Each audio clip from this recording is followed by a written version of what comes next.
Okay, so we recruited Tally into our squad. Tally is a Quarian. They share a similar diet to the Turians. So it's not something that humans can enjoy, and they can't really enjoy human food. The Quarians are very adept at everything that involves technology, machinery, or any kind of engineering altogether. They're just brilliant with it. About 200 years ago, they designed the Geth. They gave them basic programming to serve as tools, but as they kept adding more and more directives into the Geth, eventually they formed through a network a very primitive form of intelligence.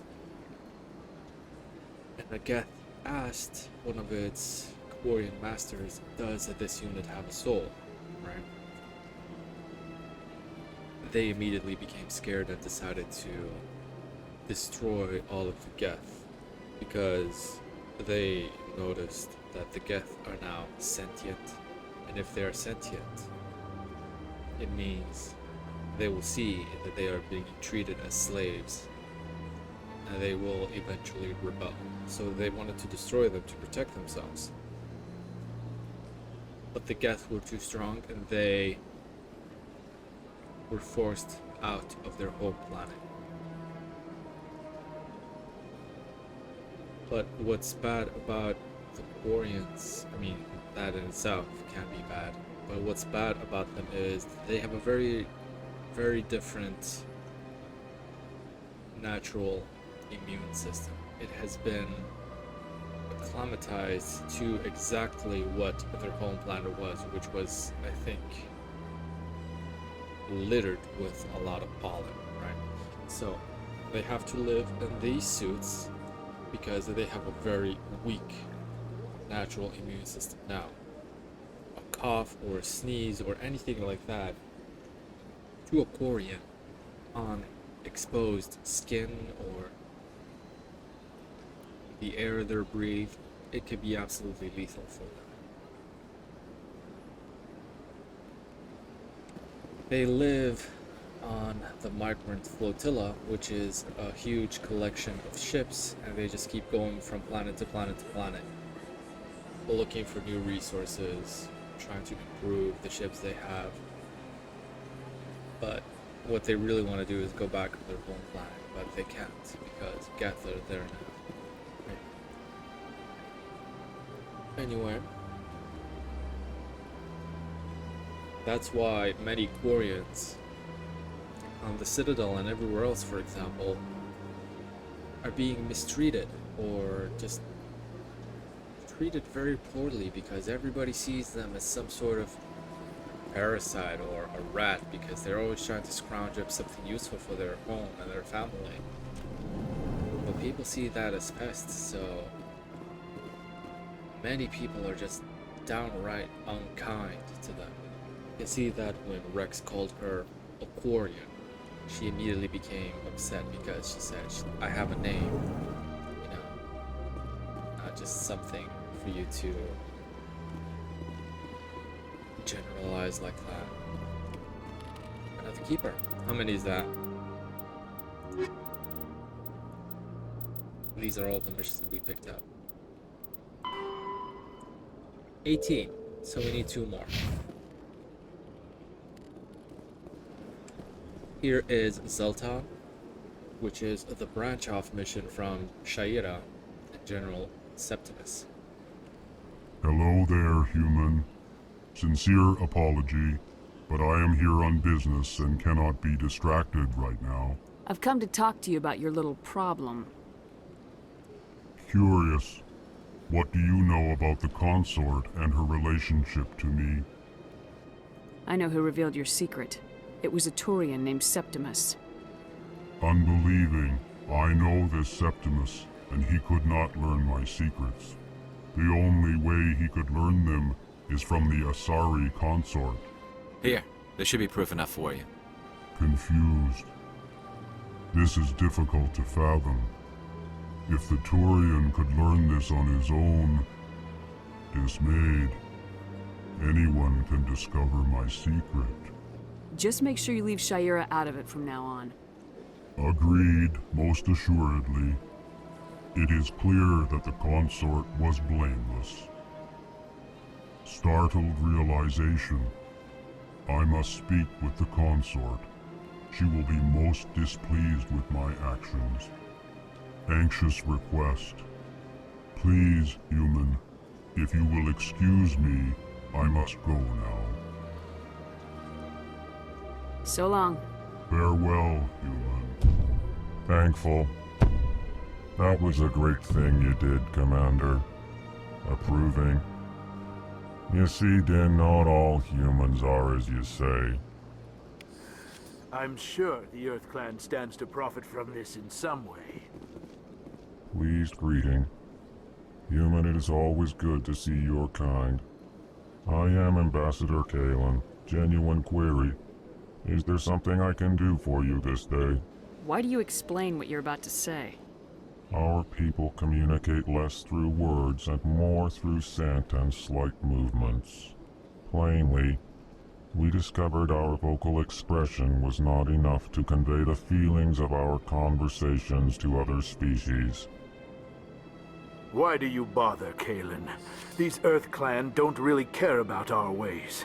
Remorseful response, Din. You don't truly believe that, and if you do, I am very sorry for you. Shut up, Dan. Tell me more about your species. Genuine enthusiasm. I delight in telling the history of my people. It is agreeable to share our culture with others. Tell me about the history and origins of the Elcor. The Elcor were just beginning to explore Council's space when the Asari first made contact with us. With their help, we discovered the relay closest to our system, and from there the Citadel. Proudly, within one lifetime we established a regular route to the Citadel, and quickly became one of the more active species living on this great station.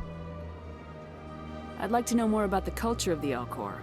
Frankly, we Elcor prefer the safety and familiarity of our own colonies to the confines of space travel.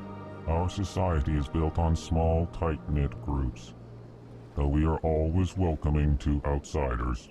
Our government tends to be very stable. Our people are not very comfortable with sudden changes. What do you do here? Modestly, I work to bring the problems and the requests of the Elcor groups to the attention of the Council. Ha! They only give us these positions to keep us quiet. The Council doesn't care about our races. Chastising rebuke. Your tone is inappropriate, Din. This human is not to blame for your malcontent or your misconceived suspicions. Goodbye, Ambassador. Sincere farewell. Good day to you, human. Enjoy your time on the Citadel. Earth Clan, you are in the wrong place, I think. Your ambassador is next door in the large office. Chastising remark. Don't be so rude, Din. At least introduce yourself. I am Din Korlak, Volus ambassador. Is there something I can do for you, Earth Clan? What is this place? You are in the embassy for the Volus and the Elcor. Your ambassador is next door, in his own office. In this shared space, I aid my fellow Volus when I'm not being interrupted. I'd like to know more about the Volus. I'm sure our history and culture would bore you, Earth Clan. Actually, I would like to know more about your history. My people came to the Citadel shortly after the Asari and Solarians had discovered it. We were instrumental in establishing a standardized galactic economy. However, despite our long association with the Citadel and our many contributions to galactic society, we still do not hold a seat on the Council. Tell me about Volus culture. We are tribal by nature, but our ways are not violent. We barter and trade our lands and tribe members in order to increase status. Larger tribes often engulf smaller ones and eventually split again. Our society is very malleable, and our government is always shifting and changing. Since we're not physically adept, we trade our services for protection. What is it you do here? I look out for the best interests of the Volus people.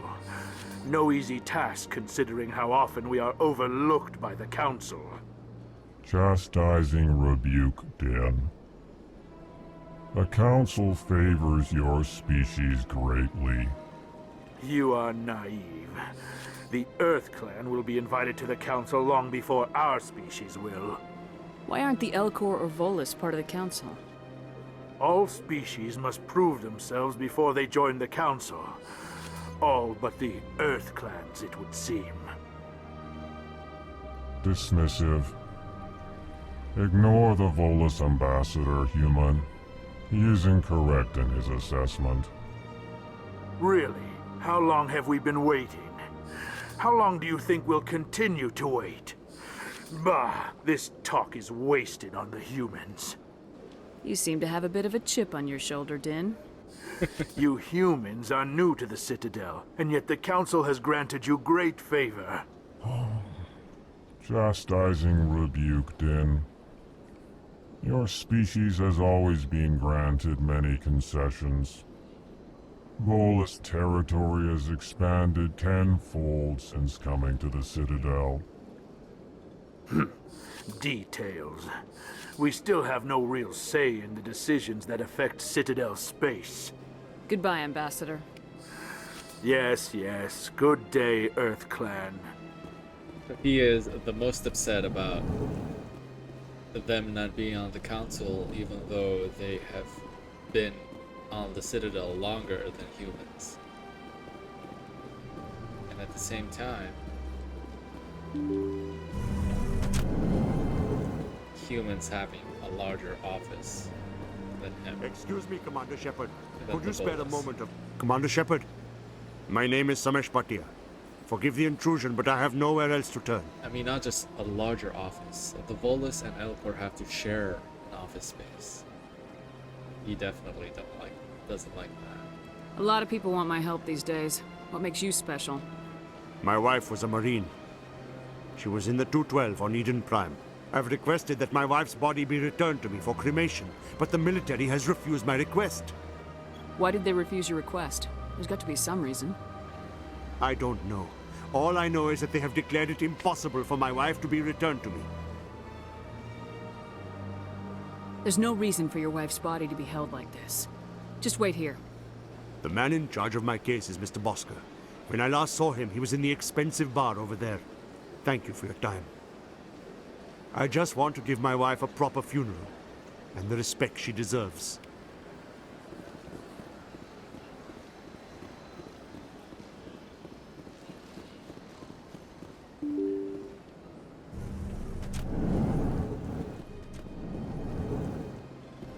Good about this game is that they always show you and elaborate on. It's 19. Both sides of the perspective. I think this particular side mission is a nice example of that.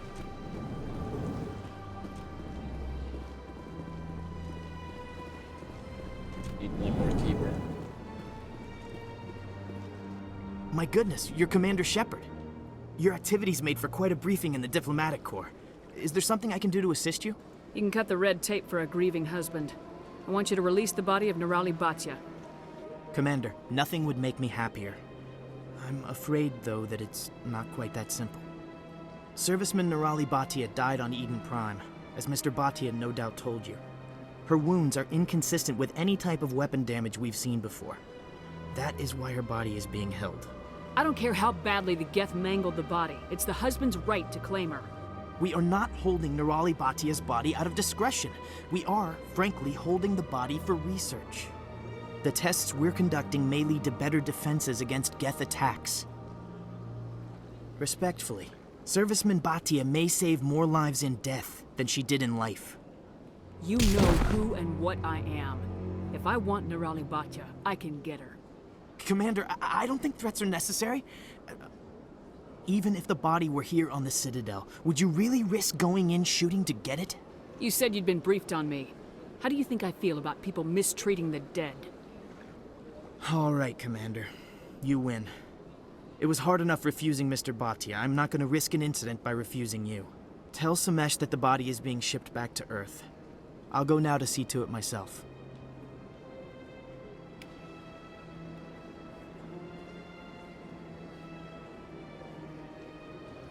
So, for example, here,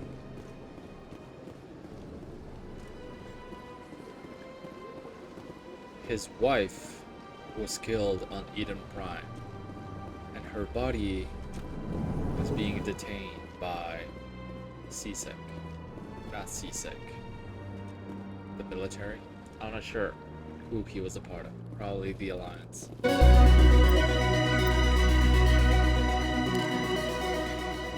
That's all of the Keepers. On one hand, her body would make valuable research which could benefit humankind.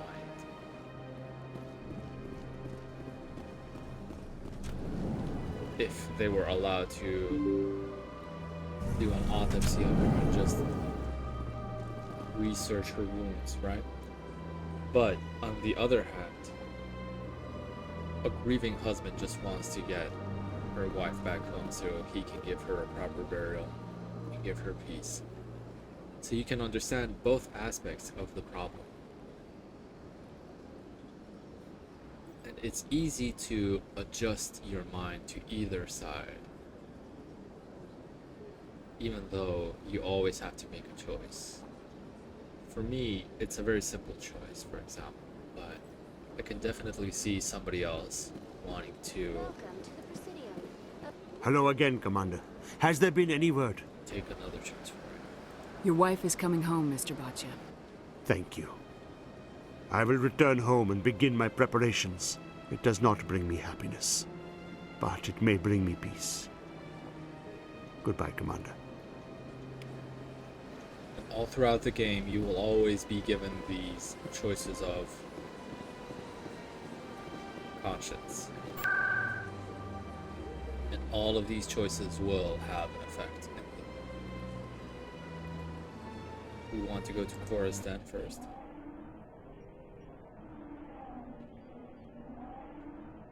And I think we want to talk to... What's her name? Jenna?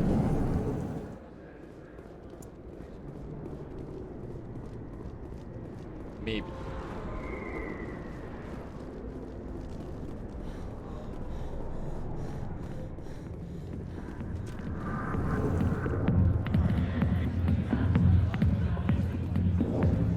Oh, it is Jenna. Hi, I'll be with you in just a sec.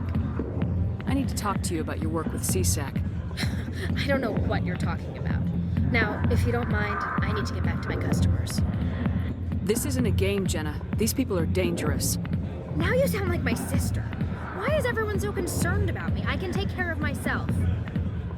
I need to go. I'm not a stripper. I don't get paid to stand around and look pretty. She puts on a brave face.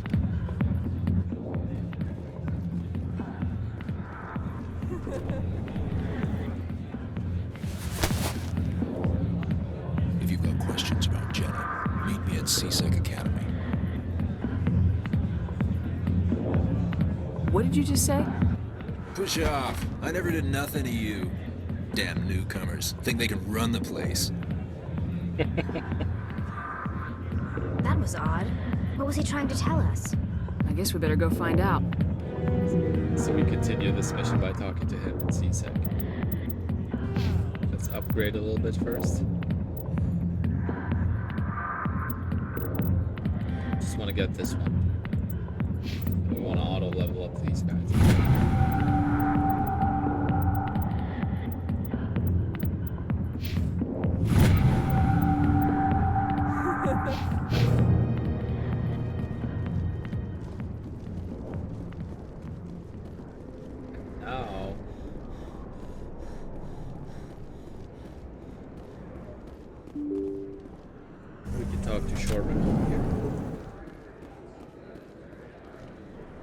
Commander, I wasn't expecting to see you again.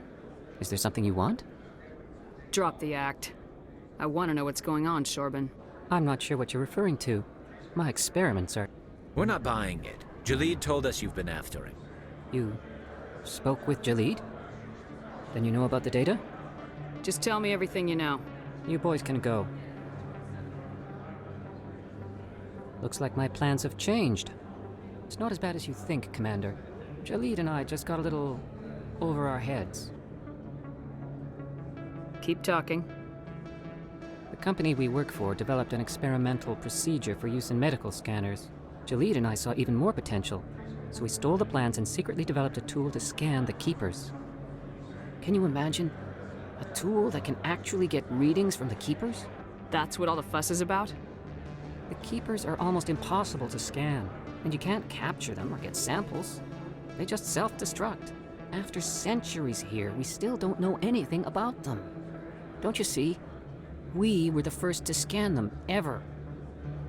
You've seen it yourself, Commander. You know we can do it. Why are you trying to kill your partner? I'm not trying to kill him. Jalid's job was to disseminate our initial findings. But he decided to keep the data for himself. Maybe to sell it. I don't know.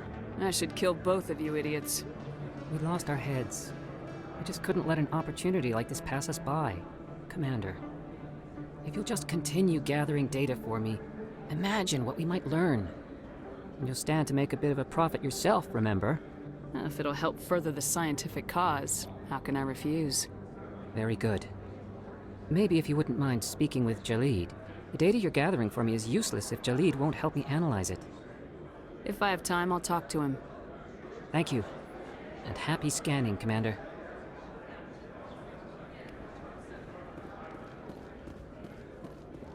Those two are definitely a pair.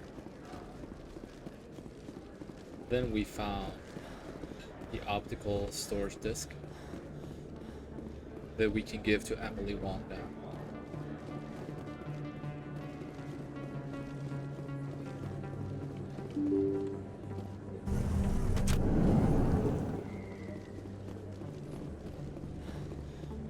Word on the street is that you've been busy. Congratulations on taking down Fist. I was sure he was a big player in anything going on here. Did you find anything in his office that could help me? These OSDs might have the information you're looking for. You've got Fist's files? This could be even bigger than I'd hoped. Here, Commander, for your trouble. I had to kill people for these discs. They're worth more than you're offering. I didn't tell you to kill Fist! But you're right. I suppose that I did ask you to help me, so... Here, this should be more than adequate. Now, if you'll excuse me, I should go see what's on these discs.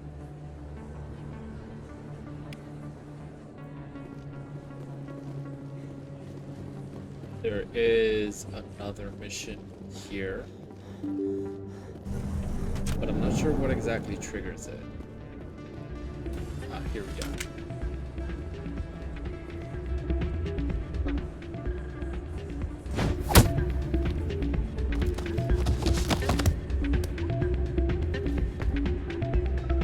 You okay, buddy?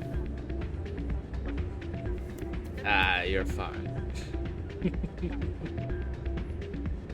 Yeah, what is it? Seems the owner didn't like the way you played their games. Doran didn't have a clue what I was doing. He assumed I was cheating. I know Doran. If he says you're cheating, you're cheating. I was just tipping the scales in my favor, only as an experiment. Still sounds like cheating to me.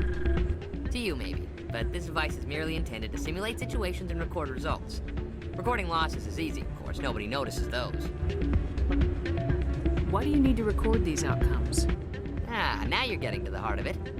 I've spent the last 5 years developing a system that can accurately predict wins and losses on the Quasar. I just need a few more recorded wins and I can complete the algorithms. Can you do that? Isn't that illegal? It's illegal to use my system, but I won't use it. I'll sell it to others. I just need a few more wins recorded. Does the device help me win? The device is set to emit a frequency that will slightly increase your odds. Nothing like my system eventually will, but enough to allow you to record your wins more quickly. Why don't you just sell the device then? What? No. This device is archaic. It uses brute force to achieve its goal. Besides, you saw how easily it was detected. My system, when it's complete, will be far more efficient and completely undetectable. Does the device help me win? The device is set to emit a frequency that will... Nothing like my system eventually will, but enough to allow you to record... Does the... Nothing like my system eventually will, but enough to What's in allow... this for me? Keep your winnings. That should be payment enough, I think. I'll help you out. Huh. I suppose I could let you try it. Here you go. When you've recorded enough wins, it'll let you know. Of course, if you get caught with the device, well, you saw what happened to me. Well, off you go. That data won't collect... Now we need to...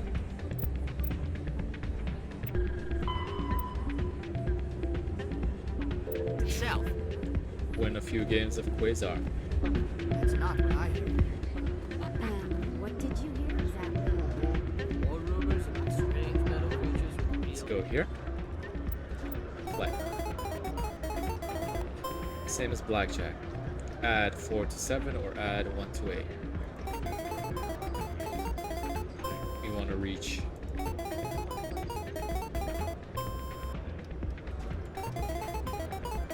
20. That's 1 win.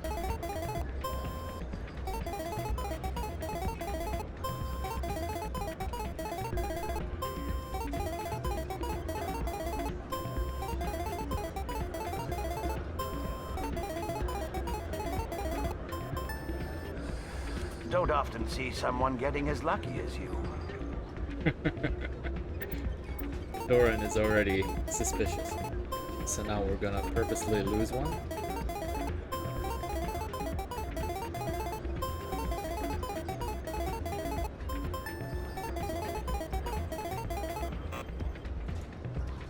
Okay. Now we want to win 2.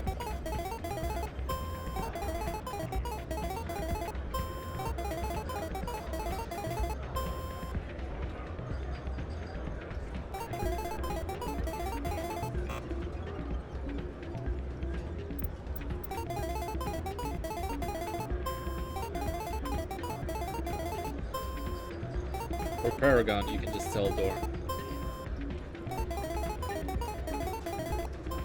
about what he's doing.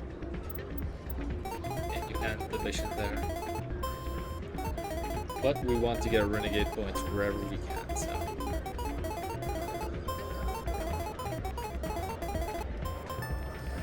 Your luck seems unnatural, human.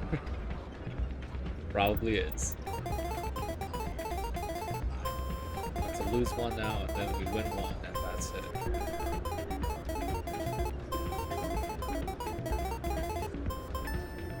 Oh. Nope.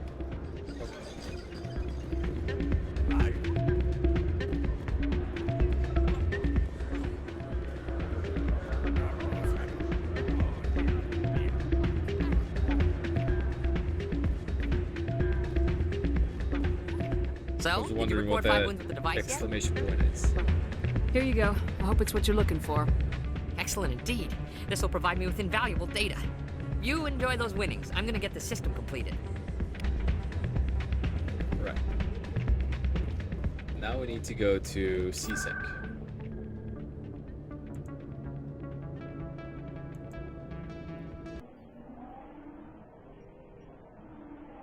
We're rounding up all of these missions. There's just so much to do in this initial area.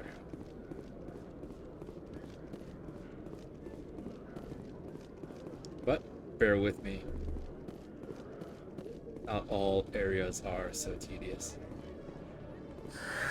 Hello again. Did you have any luck finding Shorban? I found out you've been lying to me, Jaleed. Lying? Why would I lie to you? You forgot to mention the data about the Keeper. He told you? I didn't mean for any of this to happen. I was afraid Shorban would kill me to get the data, so well, I was hoping you'd take care of him. I'm scanning the Keepers for Shorban, but you two need to stop fighting. You're helping us? But, well, if you say so. Well, if Shorben can forgive and forget, then so can I. I appreciate the help, Commander. I better go get that data analyzed. New level. Great. We're not gonna use it just yet. Detective Chelik, come into my office. I want to discuss this in private. This is the guy we found in Cora's den after we spoke to Jenna.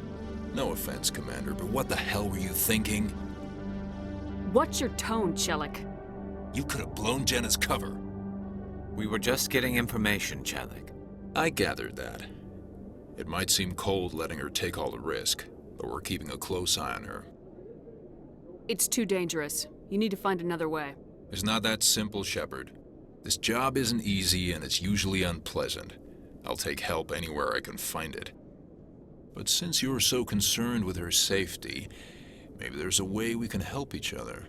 Always thinking ahead, Detective? It's part of the job. Now, are you gonna help me or not? See, we don't have it now. That's too bad.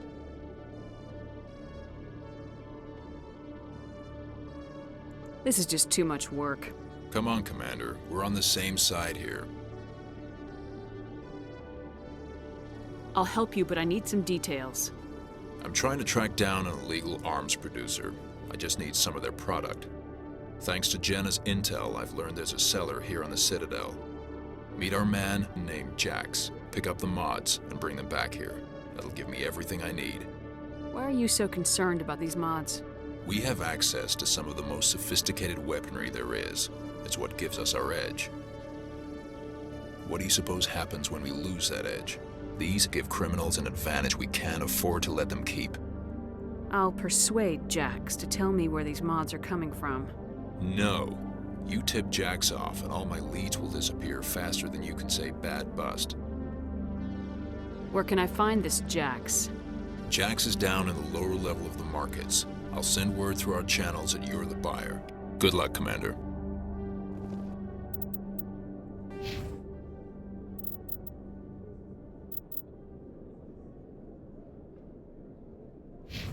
Oh well.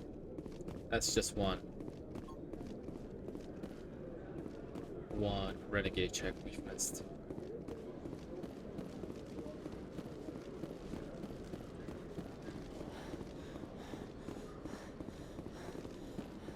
So to avoid that happening again, we will do the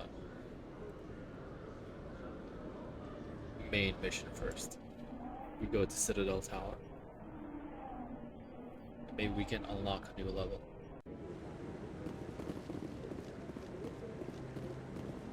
With the help of Tali, we now have evidence. Come on. Udina's presenting the Quarians' evidence to the Council. Eden Prime was a major victory.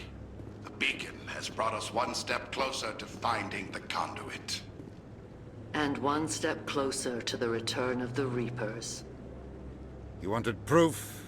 There it is. This evidence is irrefutable, Ambassador.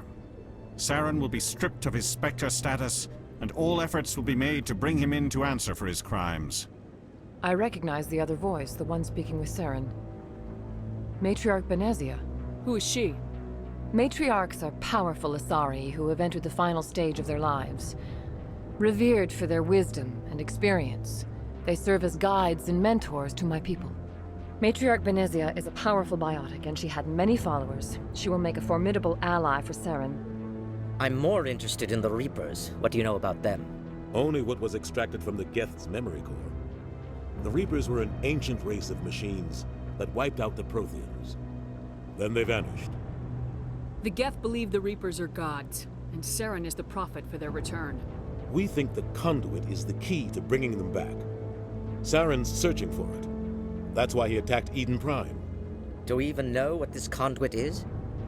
Saren thinks it can bring back the Reapers. That's bad enough. Listen to what you're saying. Saren wants to bring back the machines that wiped out all life in the galaxy? Impossible. It has to be. Where did the Reapers go? Why did they vanish? How come we found no trace of their existence? If they were real, we'd have found something. I tried to warn you about Saren, and you refused to face the truth. Don't make the same mistake again. This is different. You proved Saren betrayed the Council. We all agree he's using the Geth to search for the conduit, but we don't really know why. The Reapers are obviously just a myth, Commander. A convenient lie to cover Saren's true purpose. A legend he is using to bend the Geth to his will. 50,000 years ago, the Reapers wiped out all galactic civilization. If Saren finds the conduit, it will happen again. Saren is a rogue agent on the run for his life. He no longer has the rights or resources of a Spectre. The Council has stripped him of his position. That is not good enough. You know he's hiding somewhere in the Traverse. Send your fleet in! A fleet cannot track down one man. A Citadel fleet could secure the entire region, keep the Geth from attacking any more of our colonies. Or it could trigger a war with the Terminus systems. We won't be dragged into a galactic confrontation over a few dozen human colonies. Every time humanity asks for help, you ignore us. Shepard's right. I'm sick of this council and its anti-human bull...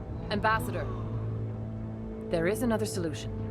A way to stop Saren that does not require fleets or armies. No! It's too soon. Humanity is not ready for the responsibilities that come with joining the Spectres. It was a Turian Spectre who betrayed this council, and it was a human who exposed him. I have earned this.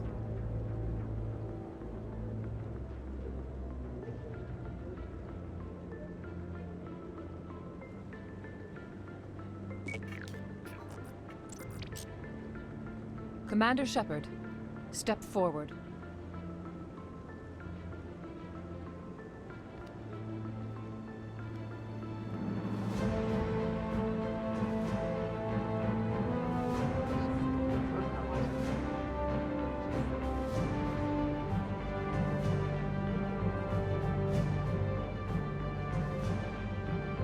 It is the decision of the Council that you be granted all the powers and privileges of the Special Tactics and Reconnaissance branch of the Citadel. Spectres are not trained, but chosen. Individuals forged in the fire of service and battle. Those whose actions elevate them above the rank and file. Spectres are an ideal, a symbol, the embodiment of courage, determination, and self-reliance. They are the right hand of the Council, instruments of our will. Spectres bear a great burden. They are protectors of galactic peace, both our first and last line of defense. The safety of the galaxy is theirs to uphold. You are the first human Spectre, Commander. This is a great accomplishment for you and your entire species. I've been ready for this since Eden Prime. We're sending you into the Traverse after Saren. He's a fugitive from justice, so you are authorized to use any means necessary to apprehend or eliminate him. Any idea where to find him? We will forward any relevant files to Ambassador Udina. This meeting of the Council is adjourned.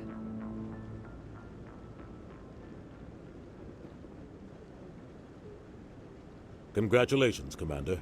We've got a lot of work to do, Shepard. You're going to need a ship, a crew, supplies. You'll get access to special equipment and training now.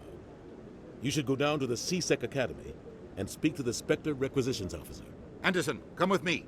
I'll need your help to set all this up.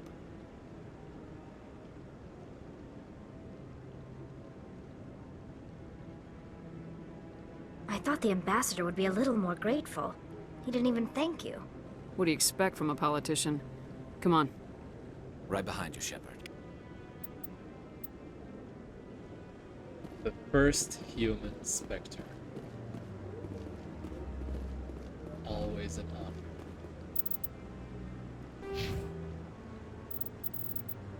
Right. With Spectre training, we also open more options here. That's why I wanted to do this first.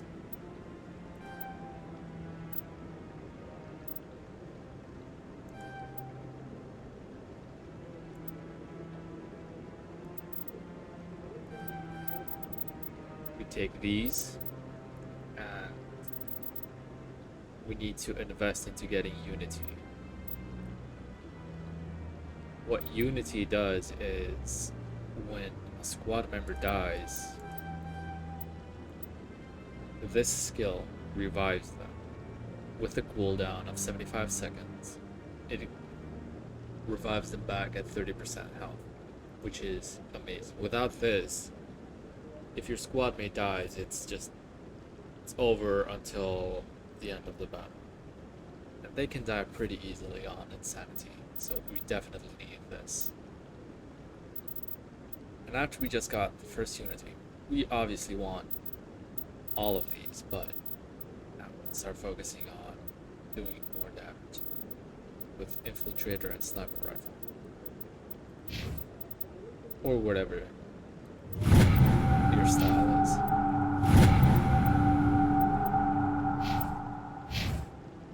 Council accepted our evidence of Saren, but they cannot risk a galactic incident by sending in fleets to try and find him. So instead, they gave us the rank and privilege of a Spectre, and we can now take this mission into our own hands with their approval. No, with I'm our waiting own to speak authority. with one of the... Congratulations on becoming the first human Spectre, Commander. I'm certain you'll be up to the challenge. Who told you I was a Spectre? I'm a senior officer with the Alliance. I knew about your candidacy before the Normandy was sent to Eden Prime. My name is Admiral Kahoku. It's about time the Alliance got one of our own in with the Spectres. We need people like you to deal with our problems. Is something wrong, Admiral?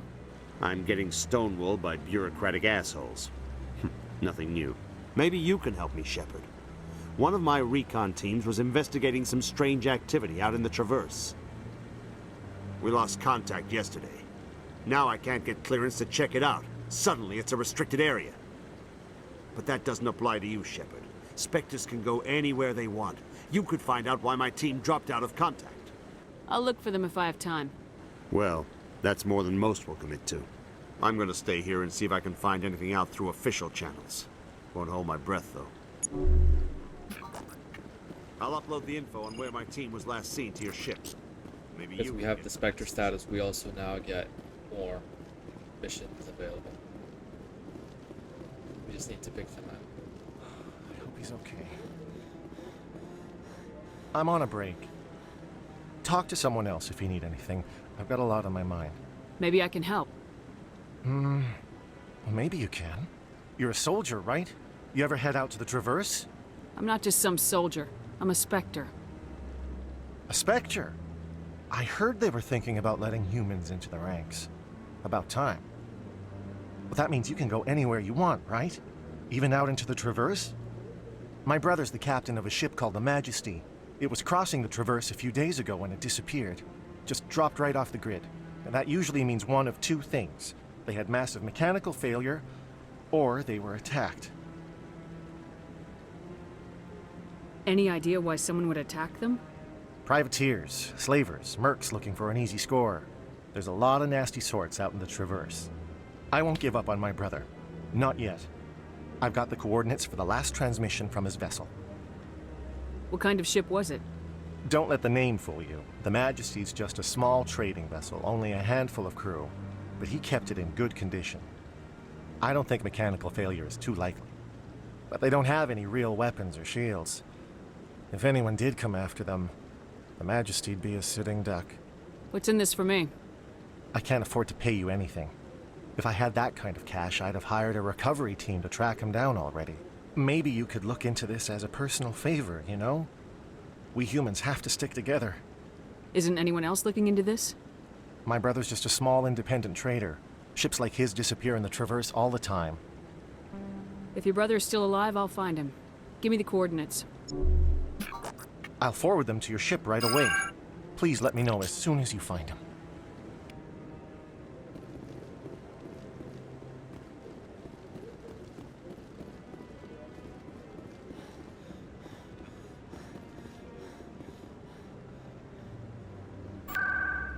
Towards Marketplace.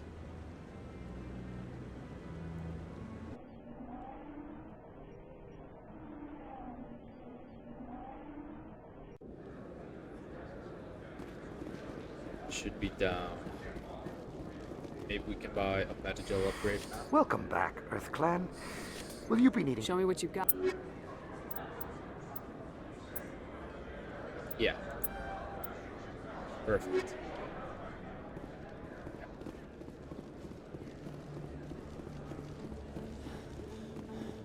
deal with Jax. Hold it. That's close enough, Army. You got my payment? Do you have the mods? Show her the goods.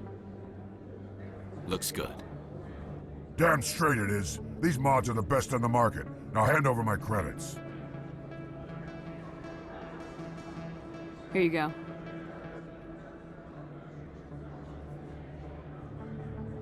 Here you go. Enjoy it. Come on, boys. We're done here. If we take either route, Paragon or Renegade, it results in a fight. But we specifically agreed to not fight because the seasick officer wants to catch their whole criminal ring. So even against instinct, that was probably the best choice. Let's see.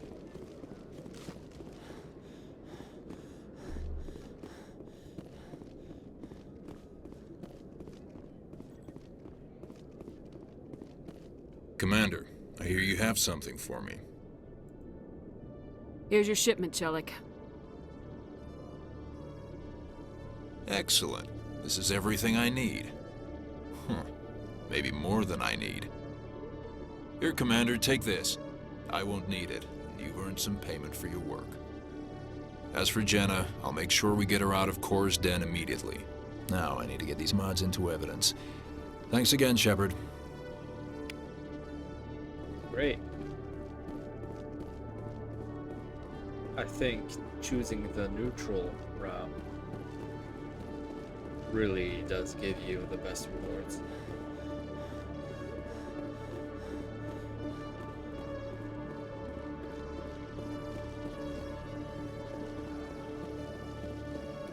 And we cannot talk to this guy. One sec, looking you up. He's a new vendor.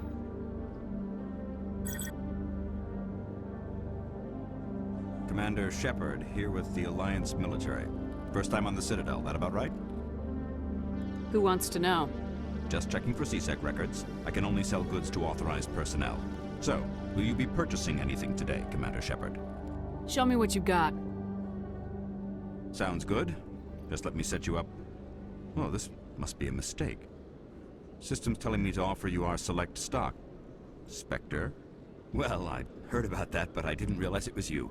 Sorry, Commander. Just show me what you've got. I'll open the rare stocks for you, Commander. Enjoy. Wait until now because with the Spectre status, we have access to his rare stock. So again, we want the license and grenade upgrade. With this, we can carry one extra unit of grenades.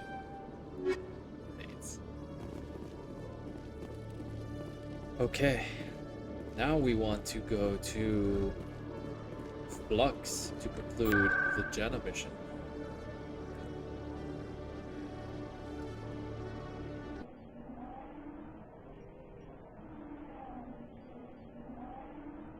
And we are just wrapping up. I still can't believe that could happen. The door.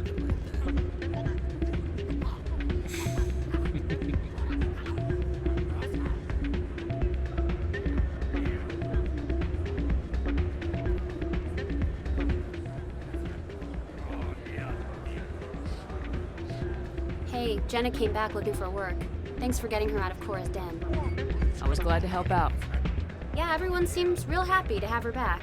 And yet, you seem less than pleased. I'm glad she's out of the den. I'd just forgotten what it was like to have her around. I haven't had a decent tip since she got back. Commander, thanks again for all your help. So she wanted her sister back, but now she's unhappy because she's not getting any tips. Can't ever please her, right? Hey there, welcome to Flux. And she does not have any new dialogue for us. Okay.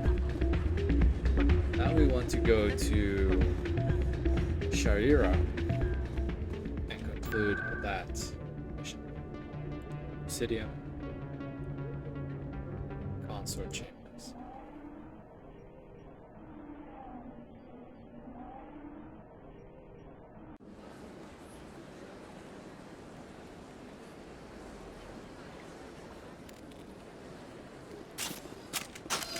Oops. That's right. It was a long time. It's my instinct to press shift button to run, but here it just takes out the weapon.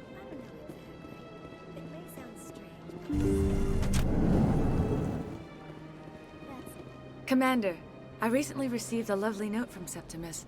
Thank you for speaking with him. Even the Alcor diplomat has withdrawn his campaign against me. It was my honor to aid you. You are too kind, Commander, but I would not expect you to help me out of the kindness of your heart. I also have one more thing to give you, if you are interested. What are you offering me? I offer a gift of words, an affirmation of who you are and who you will become. I see your skin, tough as the scales on any Turian, unyielding, a wall between you and everyone else, but it protects you, makes you strong. That strength is what kept you alive when everyone around you was dying. You alone survived. You will continue to survive. This may be who you are, but it is not who you will become. It only forms the basis for your future greatness. Remember these words when doubt descends, Commander. You have quite a gift, Shaira. Thank you. Not everyone appreciates it as you do. Never underestimate the power of words. Here, Commander. In light of your efforts with the Alcor ambassador, I would like you to have this small trinket. What is it? A small mystery. I have never learned its use or purpose, but I sense it is time for me to pass it on. And now I must ask you to leave. I have done everything I can for you. Remember my words, Commander Shepard. They will give you strength. We got a little insight about how she is able to comfort me. Even just giving them advice about what she sees in them or in their future can be really reassuring. She gave us a little trinket, which will have a role in a future mission, but it is a very obscure mission and easy to miss. Got a moment, Spectre? Hello, Spectre. I do. I have a business proposition for you. I've got plenty to do already. Of course you do. But this would be easy work for you, and I pay extremely well. I'm acquainted with a pair of powerful crime bosses. They're hiding on remote worlds, and I have the coordinates. You could do the galaxy a favor. What kind of defenses would these two have? I haven't the faintest idea, but they're certain to be armed. Their partnership's soured, and each believes that the other intends to kill him. They will be well prepared. You're obviously with them. Why don't I just arrest you instead? Arrested for what? You and I are simply having a conversation. I have excellent legal representation. Arresting me would be a waste of your time. I eliminate them and then you take over and try to eliminate me. How stupid do I look? While I appreciate your estimation of my bravado, I have no intention of attempting to murder you. You are the first human Spectre, and you are doing important work for humanity. I have no interest in red sand or slavery. Anyone who does deserves to die. Our needs are aligned. Red sand is this game's version of a powdered narcotic. And what do you get out of this? We share interests in certain cooperative ventures. But their business practices have forced me to terminate our relationship. Once they are dead, I will manage our organization in a more tasteful manner. What crimes did these men commit? They're red sand dealers who make victims of their customers. Those who can no longer pay are sold to Batarians as slaves. They're loathsome, hurting innocent people. They must be ended. If they're as bad as you say they are, they need to be dealt with. Excellent. Here are the coordinates. When these men are dead, I will wait for you at the third set of coordinates. Goodbye, Commander. It's been a pleasure to meet you.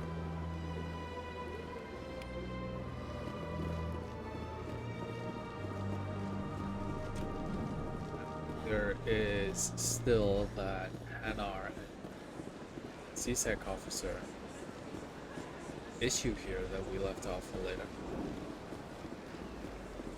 We did that because we need a little bit of a higher Renegade or Paragon check. This one. That Hanar refuses to listen to reason. Why can't it act in an orderly and lawful manner? Because it's a big stupid jellyfish. How can I convince my superior that I deserve a promotion if I cannot convince this annoying jelly to leave? I am not unreasonable. The Hanar is free to spew its nonsense once it purchases an evangelical permit. So if the Hanar gets a permit, it's allowed to preach? No. Registered evangelicals must follow regulations. There are specific areas where preaching is legal. Failure to follow the regulations results in the forfeiture of the license. Why don't you just arrest the Hanar? I could arrest the jelly, but my superior has requested that I find a solution that does not anger the Hanar. The Hanar become vocal when they feel their religious beliefs are being suppressed. What's the purpose behind the evangelical permits? Forcing religious evangelicals to register for a permit weeds out undesirables. It keeps the area safe. The Citadel is too important to become a battleground for a religious war. If you'd like, I could talk to the Hanar for you. I have argued with the stubborn jelly all afternoon. You are certainly welcome to try. Do you desire to learn of the Enkindlers?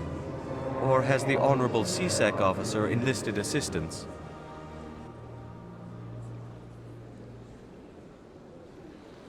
The CSEC officer is just doing his job. You're causing trouble.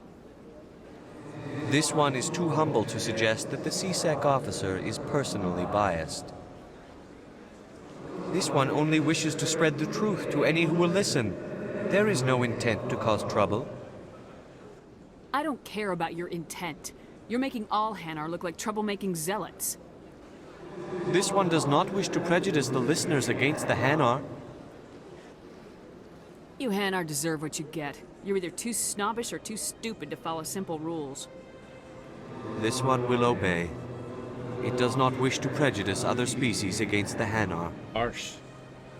This one departs now, and will not intrude upon the Presidium again.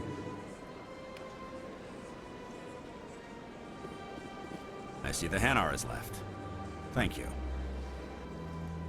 Happy to help. Here, for your assistance in this matter. Now, if you'll excuse me, I should report to my superiors. I usually always go with Paragon routes, but it's very interesting to see the Renegade side.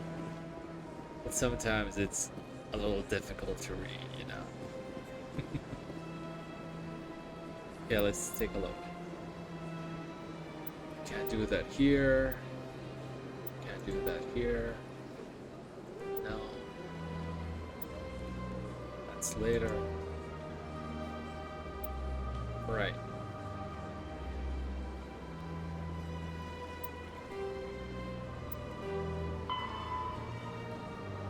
That here. We can't do that here. No?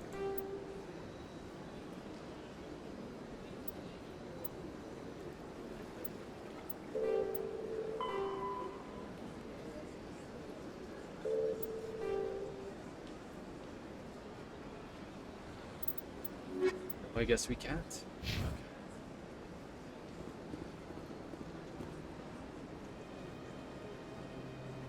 Okay. There should be one more mission. One last mission. I think it begins in CSEC Academy.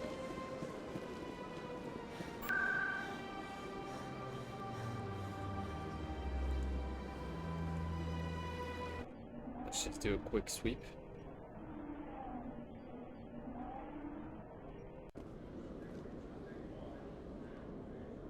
map? Maybe not. Should be though.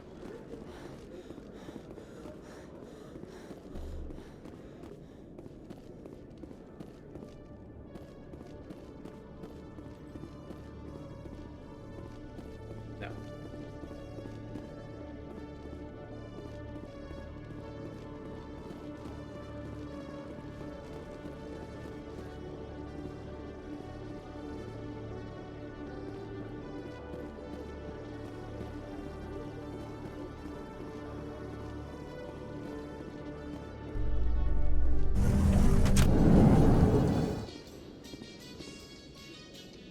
Do you ever regret leaving Citadel security to pursue Saren, Garrus? Fighting a rogue Spectre with countless lives at stake and no regulations to get in the way? I'd say that beats CSEC. I'm pleased that the imminent destruction of all organic life has improved your career opportunities.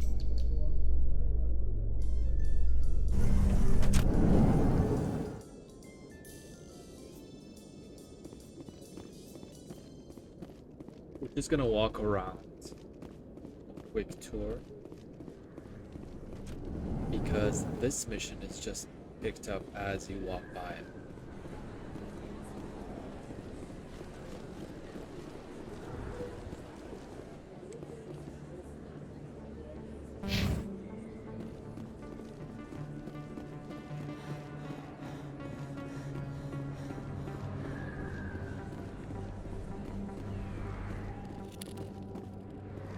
Usually one of your squad mates is able to pick it up.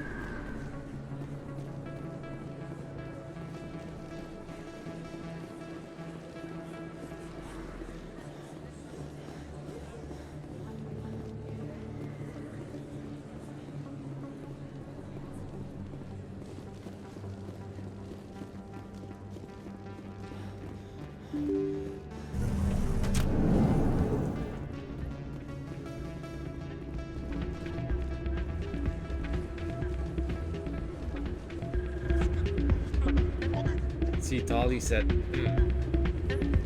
I think that's it. But for what?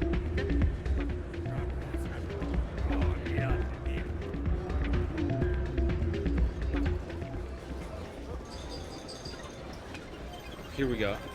Someone rigged this machine to funnel credits their way. I'll run a trace.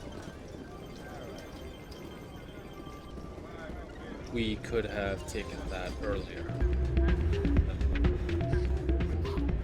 Should pay attention to what they're saying.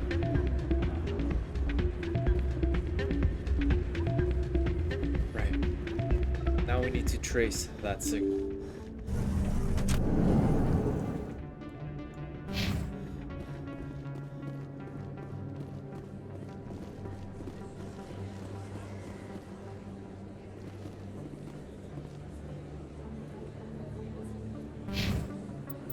Do we get a clue?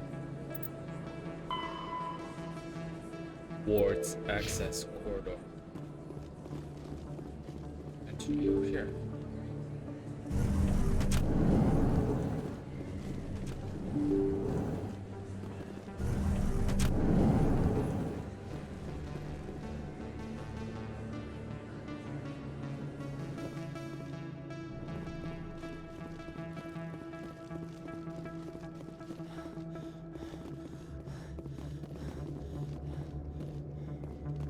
Here, we have to go through the elevator.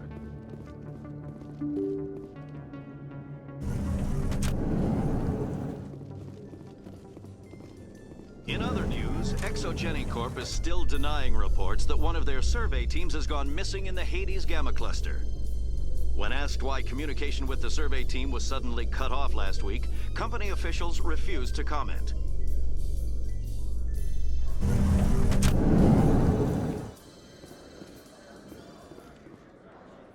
Here we go.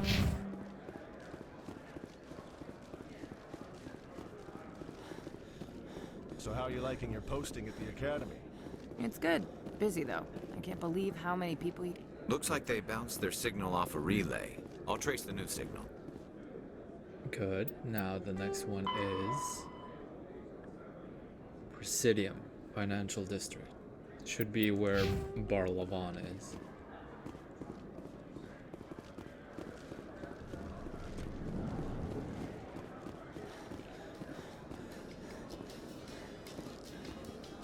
Coming up in a report later today, Emily Wong investigates corruption on the Citadel and uncovers a full-blown crime syndicate.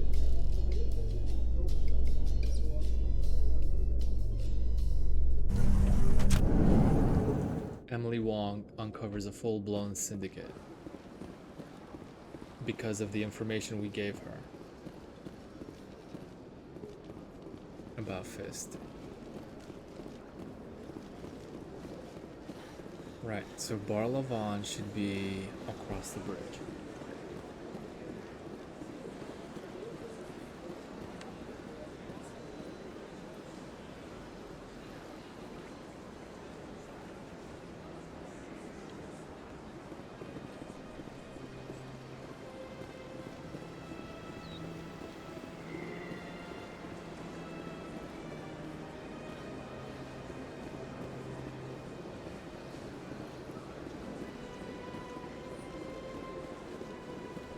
Here we go.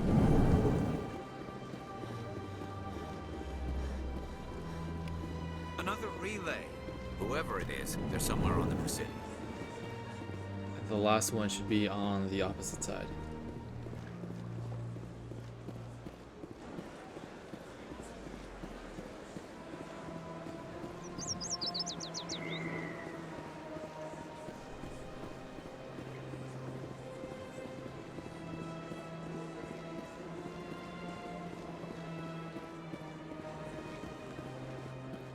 Here.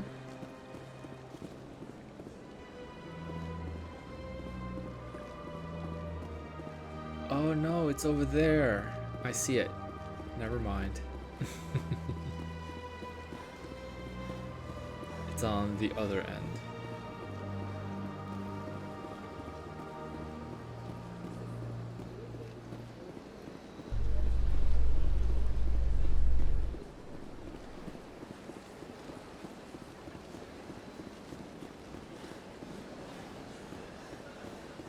Welcome to the Presidium. Allow me to be your guide.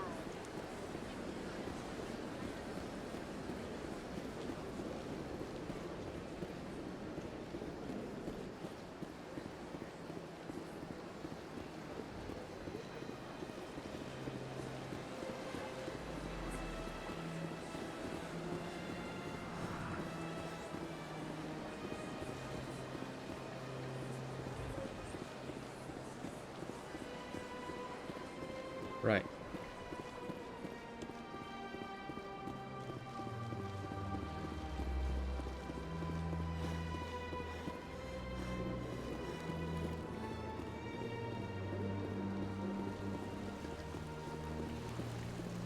Should be right here. Yeah. Great.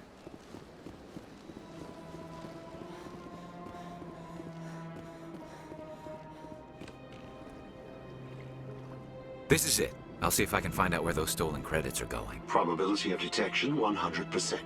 Initiating self-destruct protocol. Or not. Detonation sequence initializing. All organics within lethal blast radius. Attempt to move and you will die. Crap. I thought we were tracing credits, not hunting an AI. You could simply walk away. However, given organic prejudice against AIs, I would be naive to trust you to leave peacefully. Hence my alignment of core systems to enable a self-destruct sequence. If you attempt to leave the area, the explosion will destroy everything within several dozen meters. He's wary because of the incident between the Quarians and the Geth. They showed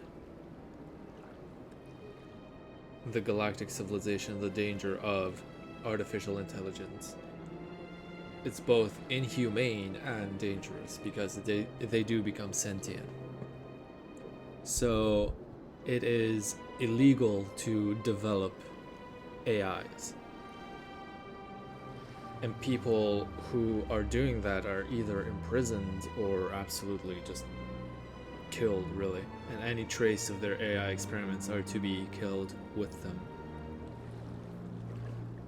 I'm not sure if they kill their creators necessarily, but they definitely punish them severely. That's why this AI is fearful of quote-unquote organics prejudice. He believes that he will definitely be destroyed just because he's an AI. Where is your creator now? In order to cover my tracks, I falsified his financial records. These new records were flagged by CSEC officers, and my creator is now serving time in a Turian prison.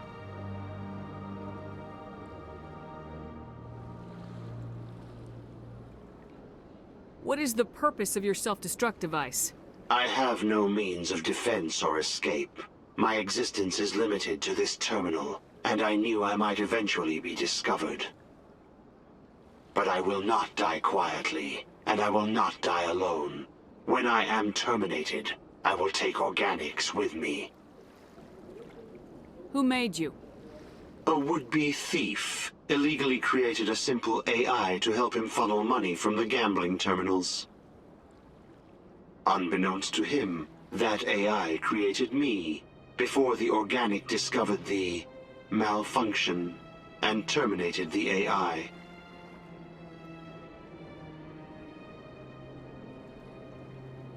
So cruel, though. If you're sentient, why are you still running the credit theft operation? If I accumulated enough credits, I intended to have myself installed in a small starship. I would then have made tentative contact with the Geth to ascertain the possibility of partnership. Can't we resolve this peacefully? How can you say that to this thing? You know it will turn on us. I am not naive, human. All organics must destroy or control synthetic life forms. I wished to escape, but if I must die, I will ensure that you are destroyed as well. He just wants to live, to exist anywhere, you know? But he's so afraid he's just willing to destroy himself. To avoid being killed altogether, he finds that it's a better choice if he does in fact have a choice. And you can hear with Tali, as a Quarian, she is especially prejudiced against any kind of AI.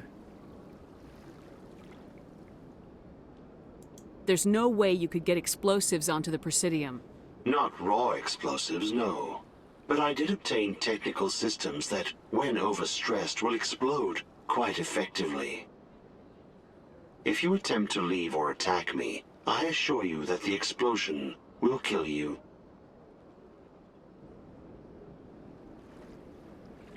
I'll bet that self-destruct sequence has a warm-up period. You may attempt to disarm the self-destruct mechanism before it activates. I will enjoy defeating you before we are both destroyed.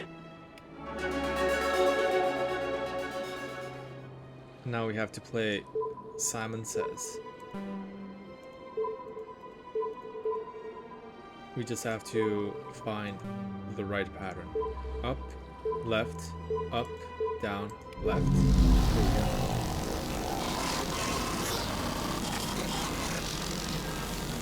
I'm not sure if there's a way to resolve this mission peacefully, but it does give you a glimpse of the reality happening in Mass Effect, you know? It's not always going to be a happy ending, and things you do will definitely have a consequence. I did not want to kill him, but every choice I seem to make always results in that. Maybe it's possible to help him survive if we do something else prior to this. I don't know. I will have to do some research about it. Okay. That's everything. Now we can go to the Normandy again.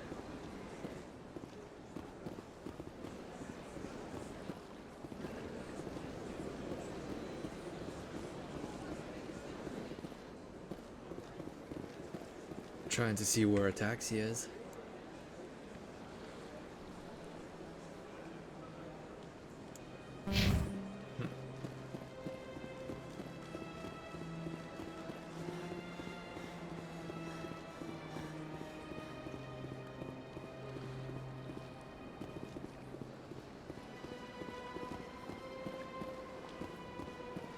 He wasn't really evil, he didn't really do anything bad, but apart from stealing, but it's not like he could get a job, you know? He just wanted to escape.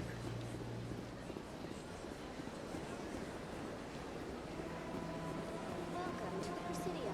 Allow me to be your guide.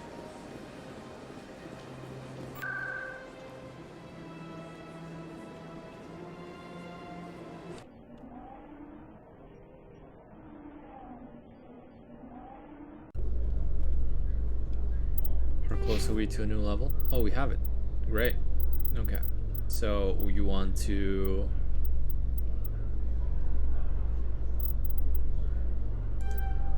invest into sniper rifles now?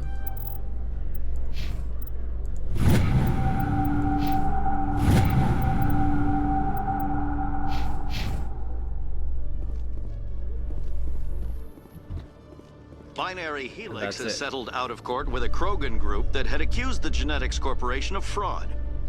The Krogan group had contracted Binary Helix to perform studies with a long-range goal of curing their genetic sterilization. The group later sued for a return of investment money when the study produced no viable results.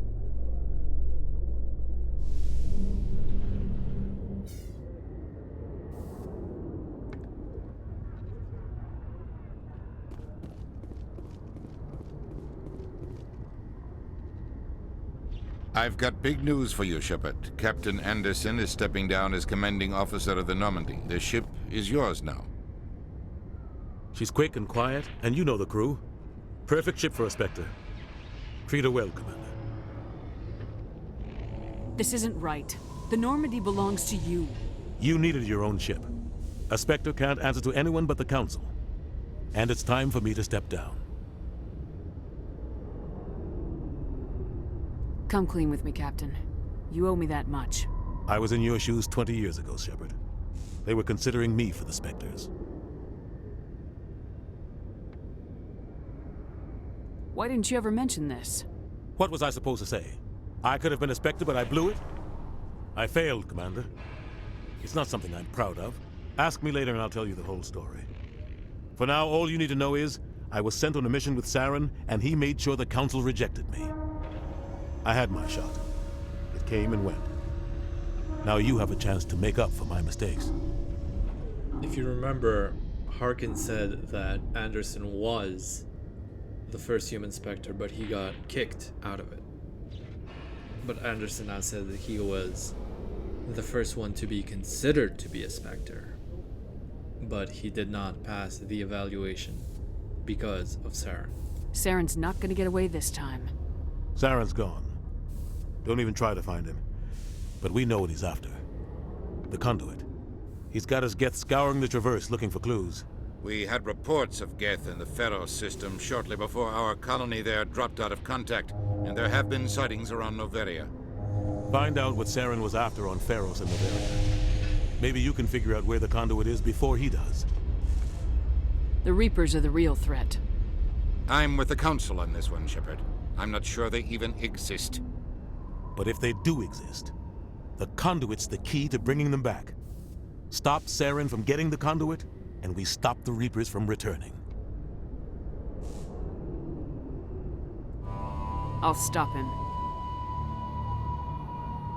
We have one more lead. Matriarch Benezia, the other voice on that recording. She has a daughter, a scientist who specializes in the Protheans. We don't know if she's involved, but it might be a good idea to try and find her. See what she knows. Her name's Liara, Dr. Liara Tassoni. We have reports she was exploring an archaeological dig on one of the uncharted worlds in the Artemis Tau cluster. Sounds like we should head for the Artemis Tau cluster. It's your decision, Commander. You're a Spectre now. You don't answer to us. But your actions still reflect on humanity as a whole. You make a mess and I get stuck cleaning it up. I'll take care of Saren. You take care of the political fallout. Not exactly the answer I was looking for, Shepard. Remember, you were a human long before you were a Spectre. I have a meeting to get to. Captain Anderson can answer any questions you might have. Yes, Commander? I want to know the truth about you and Saren. I want to know about the mission you were on together all those years ago. We had intel on a rogue scientist being funded by Batarian interests. He was trying to set up a facility to develop illegal AI technology out in the Verge. Alliance intel had done all the work, but the Council wanted a Spectre involved. We compromised. I was assigned to help Saren in his investigation. We tracked the scientist to a refining facility on Kamala. He was hidden away somewhere inside, protected by an army of Batarian mercenaries. The plan was simple. Sneak into the plant, capture the scientist, sneak back out. Quick, quiet, and a minimum of bloodshed. I'm guessing things didn't go as planned? Saren and I split up to cover more ground. Then about halfway through the mission, there was a massive explosion in the refinery core. Officially, it was ruled an accident, but I think Saren detonated it on purpose to draw off the enemy guards.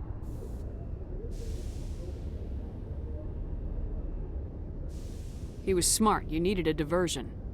This went way beyond a simple diversion, Commander. The explosion tore the refinery to shreds. The whole place was on fire. Black chemical clouds poured out into the atmosphere. Nobody inside survived. There was a camp for the workers and their families nearby. Between the fires and the toxic fumes, the final death count was over 500. Mostly civilians. Saren didn't care. The target was eliminated. Mission accomplished. And I ended up taking the blame. That ended all talk of me joining the Spectres. Saren caused the explosion. How'd he pin it on you? In his report, Saren accused me of blowing his cover. He said it was my fault the guards were ready for us.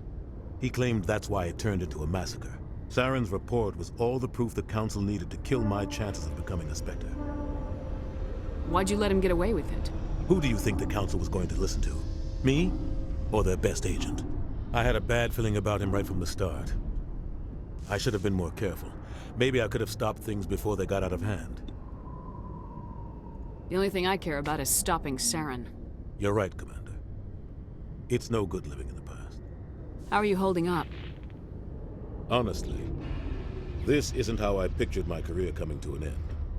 Pushing papers really isn't my thing. But you're the one who can stop Saren. I believe in you, Shepard. If that means I have to step aside, so be it. Any extra intel you can give me on our colony at Pharos?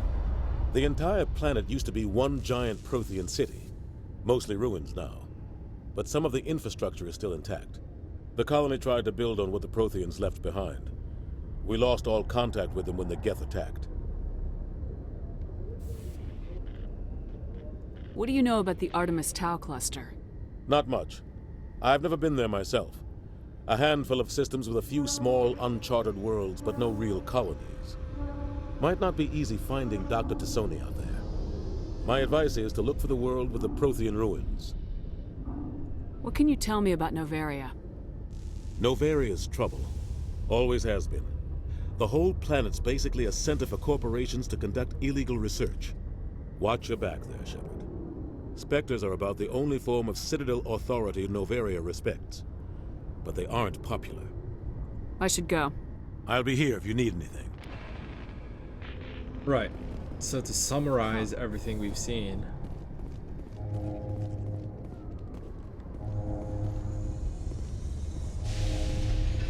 interesting, we did not have to scan this guy.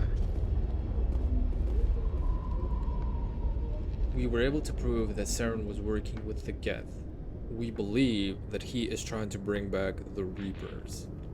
The Reapers are supposedly responsible for wiping out the Protheans. And the Protheans are the ones we believe who are responsible for creating both the Mass Effect relays and the Citadel too. So we thought the Protheans were the most advanced race, but we never knew what happened to them.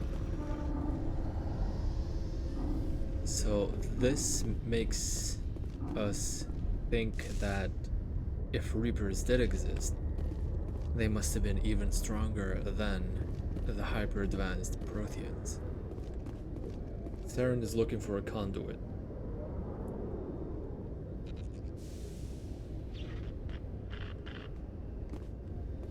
And we believe that with the help of the conduit, he will try to summon the Reapers again. And the Geth are following them because the Geth worship the Reapers. They believe they are the highest form of machinery.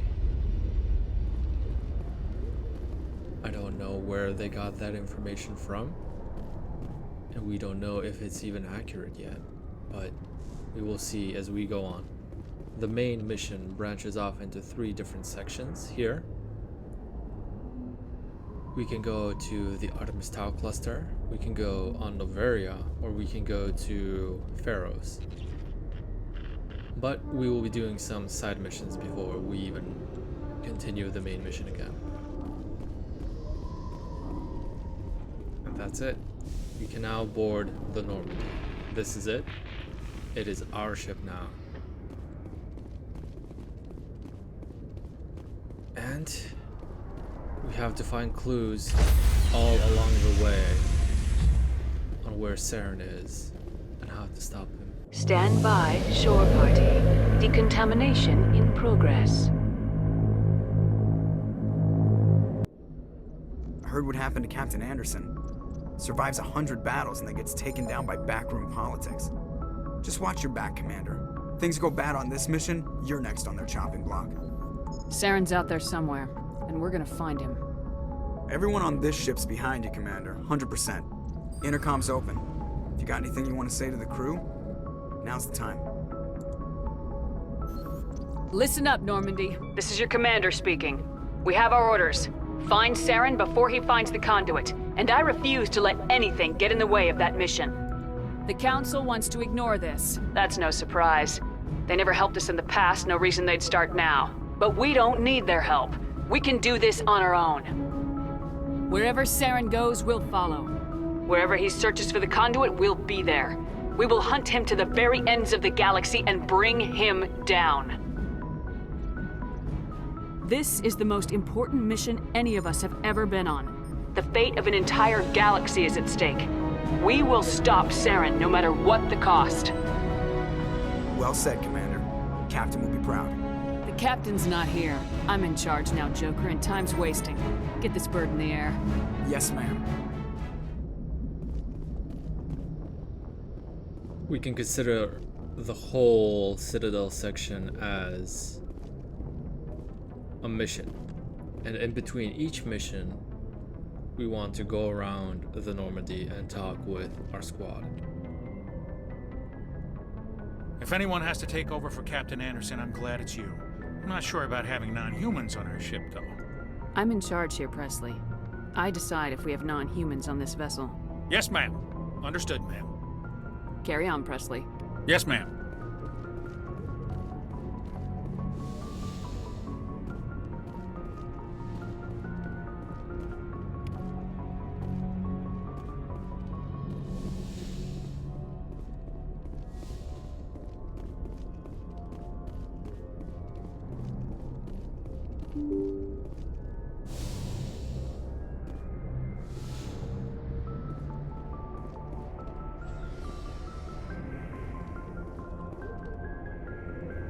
First, we're gonna ride the elevator all the way down.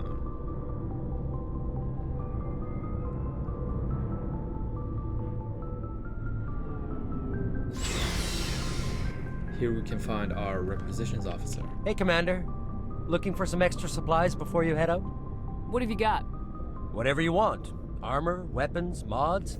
It's not standard Alliance issue, but that's not necessarily a bad thing. Well, as long as you don't mind paying for it. Why should I pay you for my weapons and armor? My stuff doesn't come from the Alliance. I have to purchase it myself, and it's not cheap. Hell, the licenses alone have set me back more than I'd like. But no licenses, no goods. Without the goods, I'm out of a job. What are licenses? Why do you need them? Manufacturers sell licenses. Each license allows me to buy and sell a certain brand of products. I already have several basic ones, but you'll need to buy more if you want me to bring in different brands. Many of the best licenses are hard to get, but they're well worth the cost if you can find them. What do the different manufacturers offer? There are too many for me to keep track of, but each license will explain what it's good for. What are licenses? Many of the best licenses How often are will you get new items? Well, that depends on how many licenses you've purchased, but I'll rotate items on a regular basis regardless. And anytime we land someplace with a big enough port, I'll buy, sell, and trade whatever I can. Check back often. I need to move items quickly, so only the most basic items will be stocked consistently. Let's see what you got. You bet, Commander.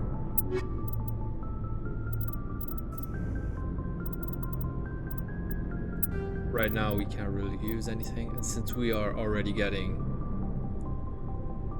the version 3 of items, we're going to sell the version 2s.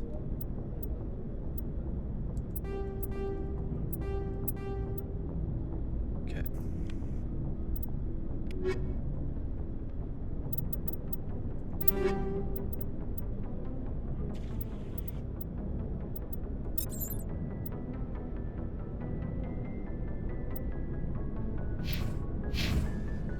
Looking for supplies? Let's see what you got. You bet, Commander.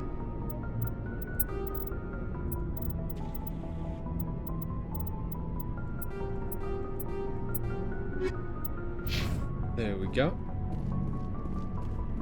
Thanks for bringing me on board, Commander.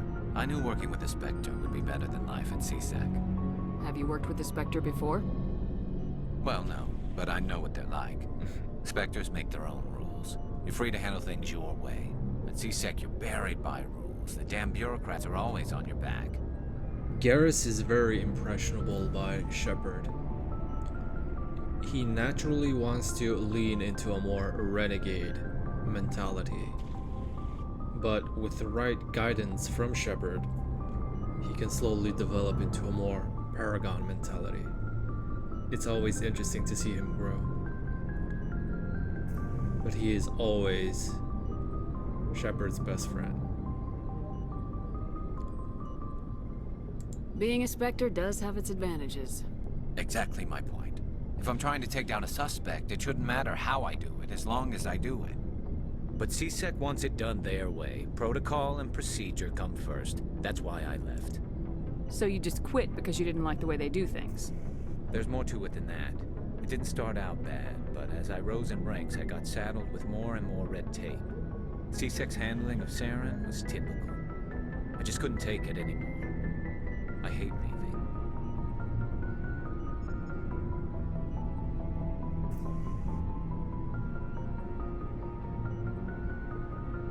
You did the right thing. Life's too short to sit around waiting for things to happen. Yeah, you're probably right.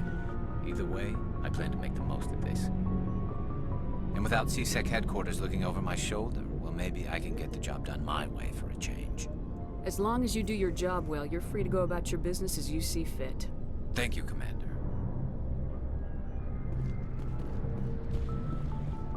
Commander? What's your opinion of the last mission? Kinda wish you'd got there sooner, Commander. No offense, I appreciate the rescue. I just wish... They died, you lived. That happens in this job. Yes, Commander. Believe me, I understand that. If I had been more alert, we wouldn't have been cut down by an ambush. The answer seems plain enough to me. Be more alert. Aye, aye, Commander. I'll make sure it doesn't happen again. Do you have a few minutes to talk? One-on-one? I'm sorry, Commander. I need to get my duties squared away. I wouldn't mind talking more later, though. Dismissed, Chief. Ma'am? Nice ship you've got, Shepard. What can I do for you? What's your story, Rex? There's no story. Go ask the Quarian if you want stories. You Krogans live for centuries. Don't tell me you haven't had a few interesting adventures. Well, there was this one time the Turians almost wiped out our entire race. That was fun. I heard about that. You know, they almost did the same to us. It's not the same. It seems pretty much the same to me. So your people were infected with a genetic mutation? An infection that makes only a few in 1,000 children survive birth? And I suppose it's destroying your entire species? I suppose it isn't all the same. I don't expect you to understand, but don't compare humanity's fate with the Krogan. I was just making conversation. I wasn't trying to upset you. Your ignorance doesn't upset me, Shepard. As for the Krogan, I gave up on them long ago. The genophage infected us, but it's not what's killing us. Are your people really dying? We're sure not getting any stronger. We're too spread out. None of us are interested in staying in our own system. Lots of species have left their homes and prospered. But they go to colonize new worlds. We're not settlers. We're warriors. We want to fight. So we leave. Hire ourselves out. And most of us never go back. What can you tell me about the genophage? Ask the Solarians if you want details. They made it. All I know, it makes breeding nearly impossible. Thousands die in stillbirth, and most never get that far. Every Krogan is infected, every one. And no one's rushing to find a cure. Why don't the Krogan try to find a cure? When was the last time you saw a Krogan scientist? You ask a Krogan, would he rather find a cure for the genophage or fight for credits? He'll choose fighting every time. It's just who we are, Shepard. I can't change that. Nobody can. So long, Rex. Shepard. So, some time ago, the Galactic Civilization discovered a Mass Effect relay, and they opened it without knowing where it leads to. Every Mass Effect relay is connected to a sister Mass Effect relay, so Mass Effect Relay A will always connect to Mass Effect Relay B, and vice versa, right? But they opened one without knowing where the other one is, and it led to a planet that was filled with a hostile race called the Rachni. They are insectoid in appearance. They look like giant shrimp, actually. But they were just so vicious and in such a vast number. They seem to be working similarly to a hive mind. You know, like angry bees trying to protect a queen.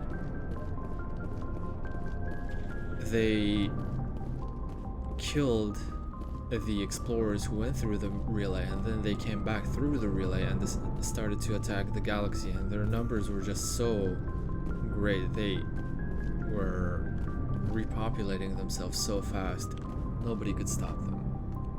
The Solarians saw the potential in the Krogan, and they decided to uplift them technologically, give them space flight and a means to enter the Galactic Civilization. And the Krogan, they were the ones who helped stop the Rachni War, because leaving their home planet, which was just so very toxic and so polluted that it really helped keep them in check to exactly the limits of their bodies. But once they left that planet, many things have changed for them, especially their fertility rates. It absolutely exploded in a way, right? So they could have over 1,000 Krogan children with just one mating ritual, which is insane. And they had this many number, this many in a number to fight the Rachni. They drove the Rachni back. They destroyed all of them everywhere, and they pretty much saved the galaxy. But then they kept multiplying. They kept multiplying and multiplying. And they kept making more demands of the council. They want another planet to populate, and another one, and another one. It was never enough. But at some point, the Galactic Council just said, no, you need to stop. You need to control your population rates. But the Krogan were enraged, and they decided to fight the council on this, because it's just in their nature to get what they want through violent means. So the Solarians made the virus, the genophage, which reduces their fertility rate drastically. Like Rex said, it makes maybe one Krogan in 1,000 among 1,000 survive birth. And because of this, their race is slowly dying now. All of them are warriors. Usually they were able to make up with that notion, because even if 100 Krogan die, a new 100 will come back, you know. But now they're left with their same warrior mentality, but without the means of being able to come back. So they're slowly dying out. The Solarians made the virus, but the Turians were the one who dispersed the virus. And that's why the Krogan have a hostile demeanor towards the Turians and the Solarians. And that's why the Turians attacked humans, because the humans were just about to open a new Mass Effect relay. And with that, they could start a new incident similar to the Rachni Wars, because they did not know where at the other end of the Mass Effect relay would be. Hey, Commander, you know that Quarian, Tally? She's been spending all her time down here asking me about our engines. I'll tell her to leave you alone. What? No, she's amazing. I wish my guys were half as smart as she is. Give her a month on board and she'll know more about our engines than I do. She's got a real knack for technology, that one. I can see why you wanted her to come along. I figured she'd be a real asset to the team. You've got an eye for talent, Commander, but I'm guessing that's not why you came down here.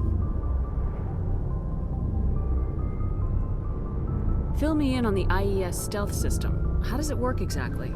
You can't hide a ship out in space. They emit too much heat and radiation. Too easy for sensors to pick them up, unless you find a way to capture those emissions. So our stealth systems trap the energy we give off in storage sinks built into the ship itself. No emissions to give away our location. Eventually the sinks have to be vented. More than a few hours silent running and they overheat. Cook us inside our own hull.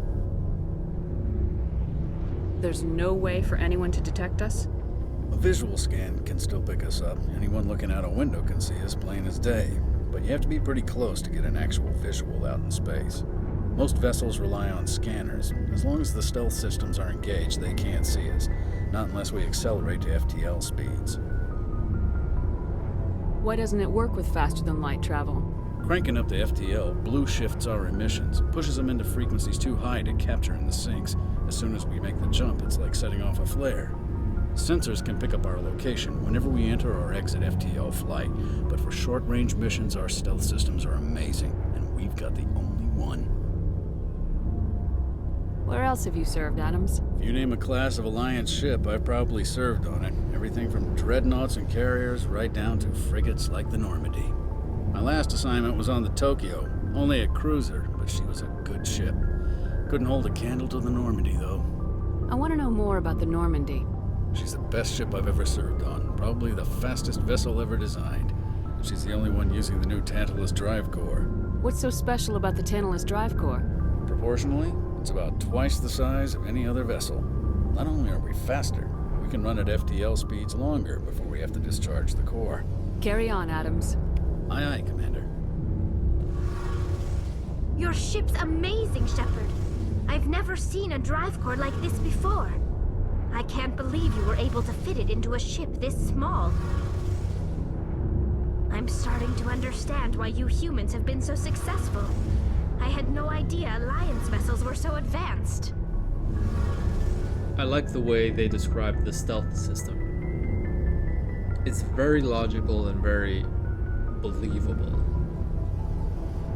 And I feel that pretty much everything about Mass Effect is.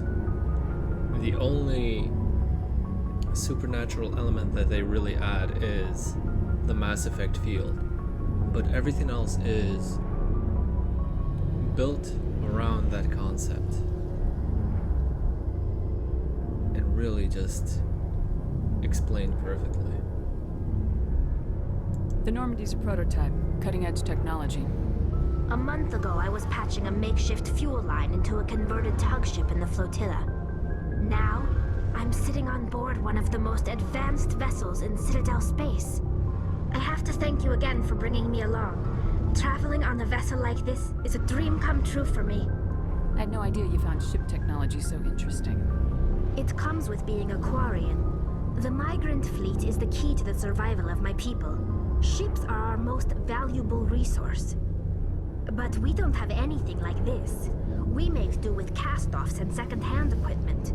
We just try to keep them running for as long as we can. Some of the fleet's larger vessels date all the way back to our original flight from the Geth. I can't believe your fleet's still using ships that are 3 centuries old. They're constantly being repaired, modified, and refitted. They aren't pretty, but they work. Mostly. We've tried to make ourselves as independent as possible on the flotilla, grow our own food, mine and process our own fuel. But some things we just can't make on our own. A patch to maintain the hull integrity requires raw materials we just don't have. That's why our pilgrimages are so important.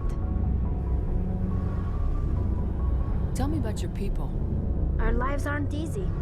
Resources are scarce, and we are constantly on the move. Everything we do must in some way contribute to the continuation of the migrant fleet. There are 17 million Quarians in the flotilla, and each of us relies on the others for survival. The bonds among my people are strong. Unfortunately, we have had to surrender many of the freedoms and civil liberties other species take for granted. What kind of freedoms? Well, it's illegal for parents to have more than one child. If our population grows too much, it would strain our resources to their breaking point. Of course, we also can't allow our numbers to become too few. If our population is in decline, the rule against single births is temporarily repealed. In extreme cases of population decline, incentives are even offered to encourage multiple births, though the Conclave hasn't had to take such measures in nearly a century. That's your government. The Conclave is our civilian branch of government. Each ship can elect a representative to serve on the Conclave and make decisions that affect the fleet as a whole.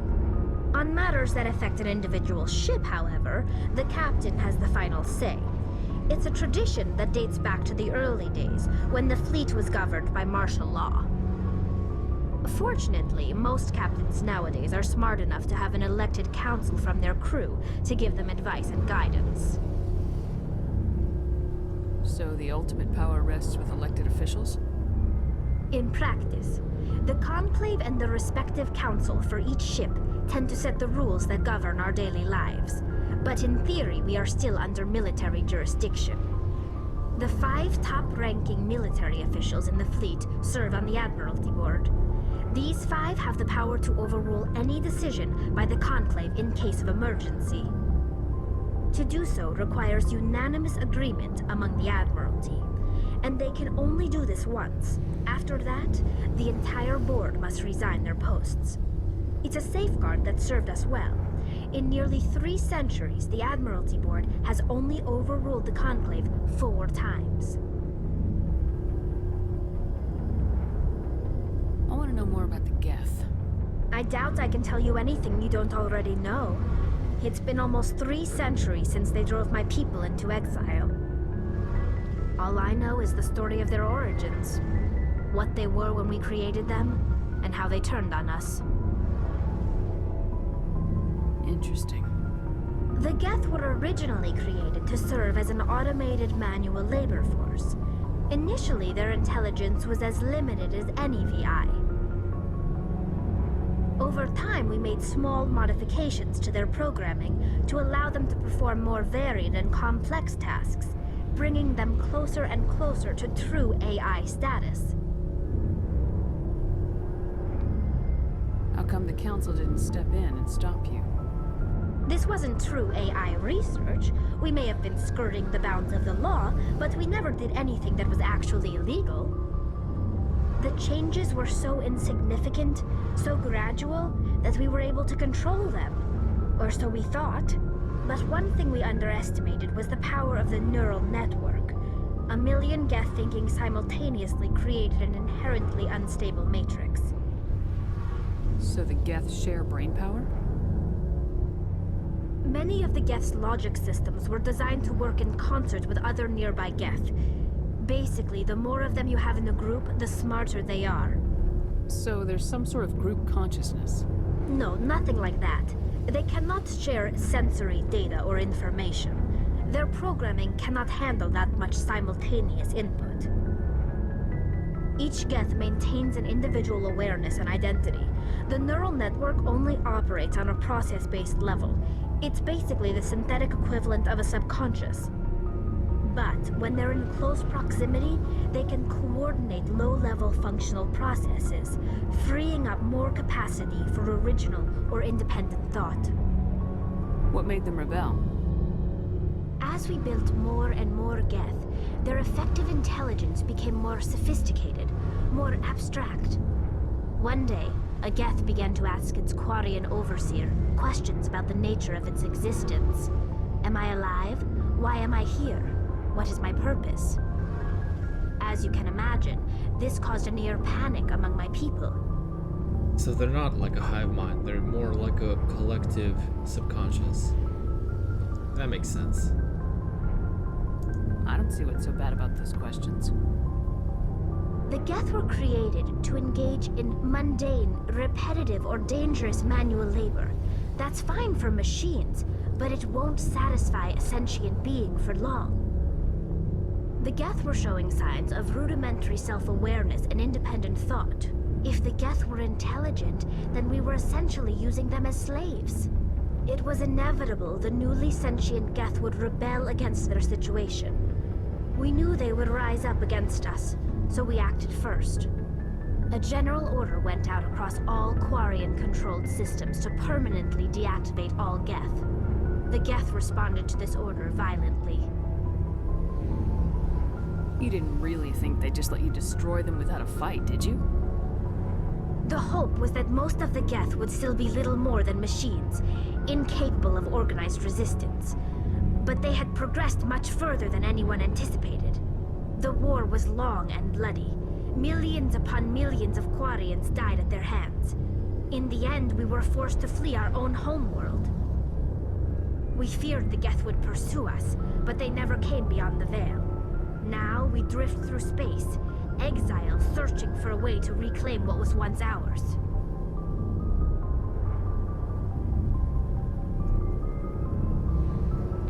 I should go. See you later. It's very interesting and tragic at the same time.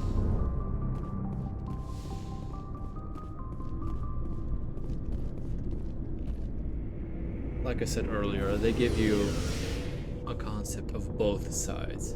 You can both see and understand the Quarians, but you can also do the same for the Geth.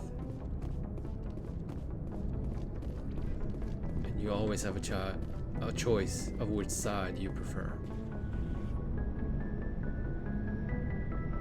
And it's not necessarily going to be a wrong choice. Anything you need, Commander? Just trying to get a sense of where the crew's at. Thoughts? Some I've wasted enough choices of your time are for now, Commander. We'll have time for personal debriefings later. What's your opinion on the last mission? The lesser evil. I don't see how we could have done things any better. At least not without getting to Eden Prime sooner. And we were on the scene faster than any other Alliance ship could have been. We'll talk another time, Lieutenant. Commander? Okay, that's everybody.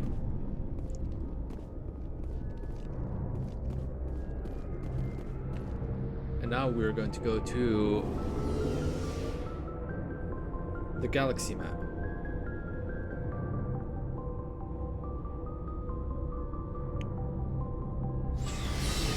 But we will... That's not where I wanted to go.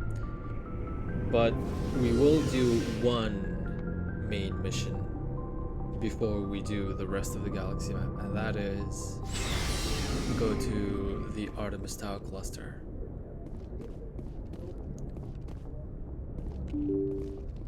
To find Dr. Liara Tessoni. Yes, Commander? Speak freely, Presley. I want to know if you have a problem with non-humans. It's not that, Commander. Humanity has always handled its own problems. Saren attacked one of our colonies. We should be the ones to stop him. We don't need their help. This is bigger than humanity. Saren's a threat to every species in the galaxy, and I'll welcome anyone who wants to help me bring him down. I guess so. Maybe I'm just stuck in the old ways of thinking. But don't worry, Commander. This won't be a problem. How did you end up assigned to the Normandy? I signed up with the Alliance as a navigator right out of school, following in my grandfather's footsteps, I guess. My first posting was on the Agincourt. We were at Elysium during the Skillian Blitz. A massive fleet of alien raiders hit the colony, trying to wipe it out. They had the numbers, but their ships were no match for an Alliance frigate. It was a slaughter. We couldn't even keep track of how many ships they lost. How'd you end up on the Normandy? I got my officer's commission after Elysium. Must have made an impression on the right people. Captain asked for me when he was picking his crew. Carry on, Presley. Yes, ma'am. Right.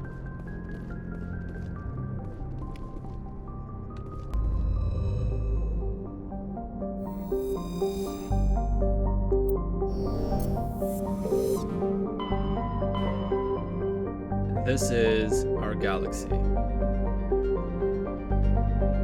And you get a concept of truly how big the galaxy is with this map.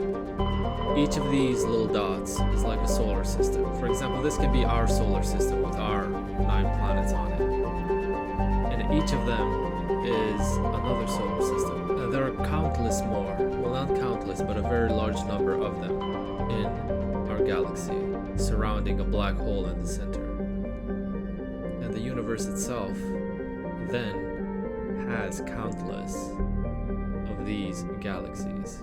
It really is breathtaking if you think about it.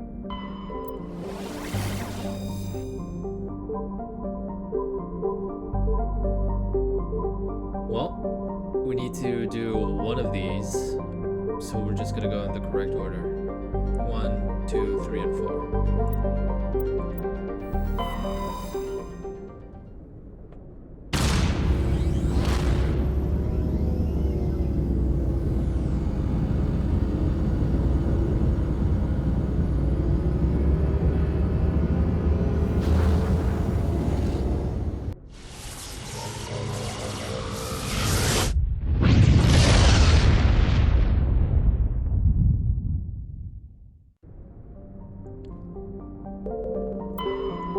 I used to read every single one of these entries, but we're not going to be doing that.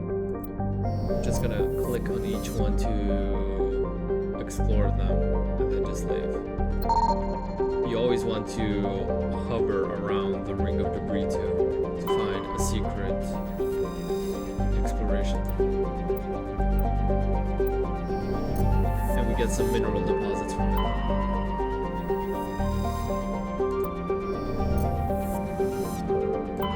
It is interesting to read all of these, though, if you like that kind of thing. Matriarch's writing recovered. You were scanning the planet Portland when a strange signal came from orbit. Navigator Presley determined the signal was from an ancient beacon. Your salvage team brought the beacon aboard and found one of Matriarch Dilanaga's writings in its storage compartment. This is another side mission that we can do. We need to collect Matriarch Delinaga's writings. We find them scattered all across the galaxy.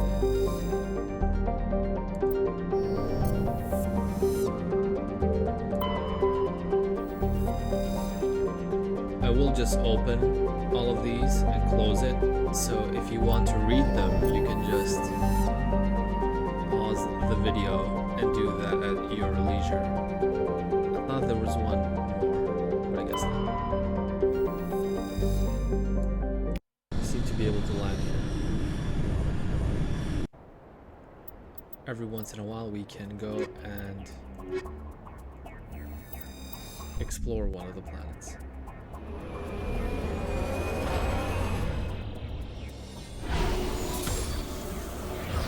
And they usually have hidden minerals, treasures, or even missions. We just want to auto level up Rex.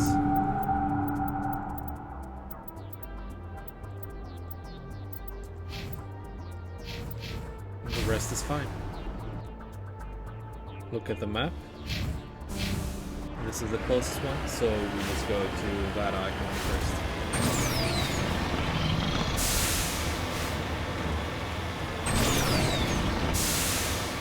What I like to do is go to each icon on each planet that we can land and just collect them. There's always going to be more than just the icons on the map if you want to explore them extensively. But usually the most important parts are marked.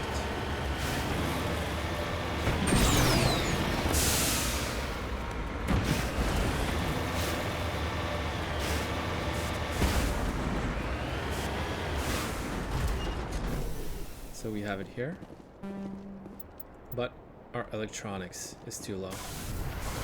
That's fine.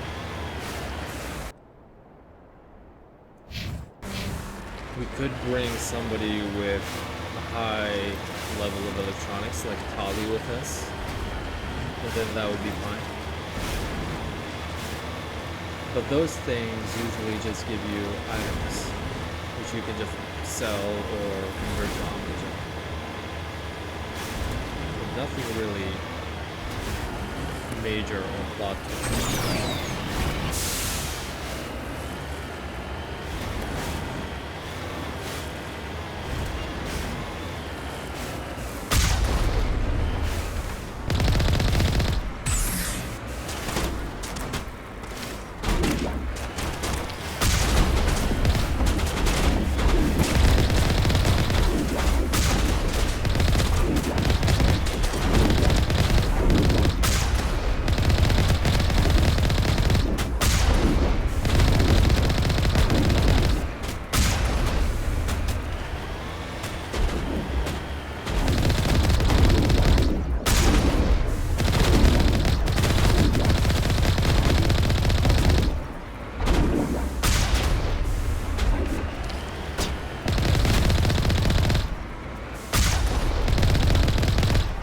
The snipers are the most dangerous.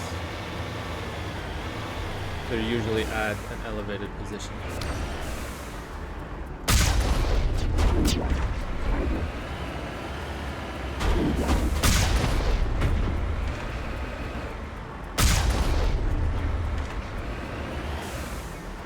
We cleared the area and now we can explore the building.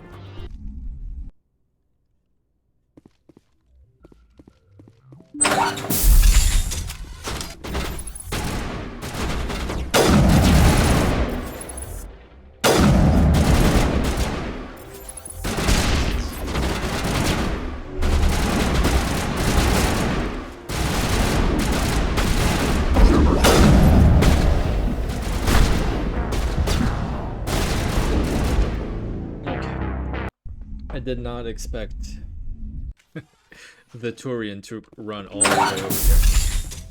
No problem.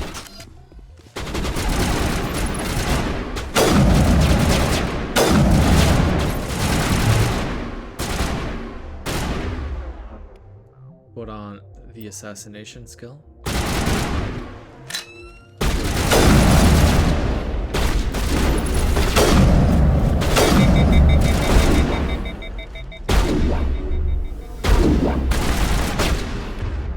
And the unity skill.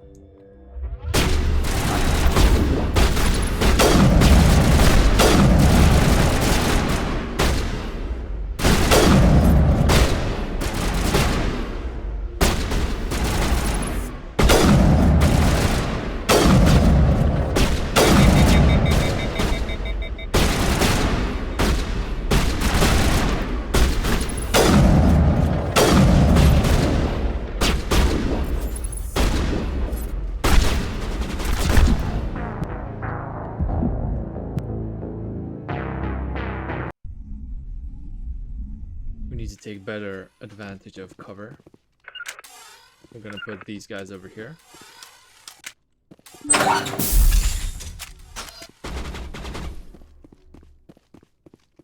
That way they will not die.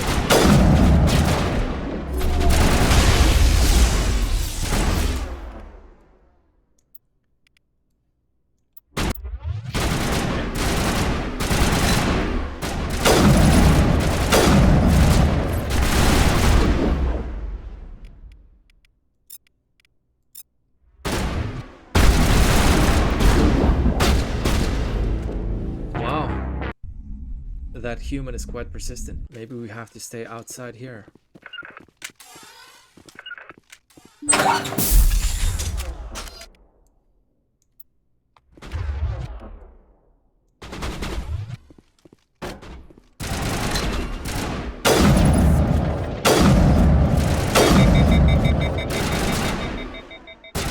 we go.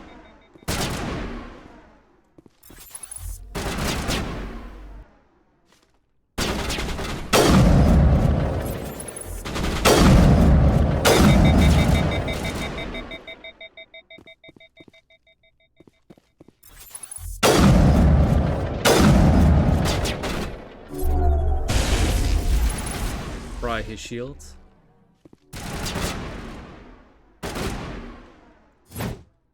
Eat this!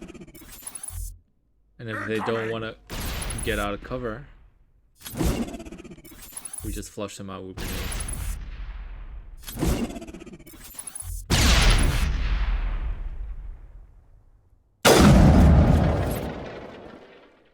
The Krogan is still hiding.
He's a tough one.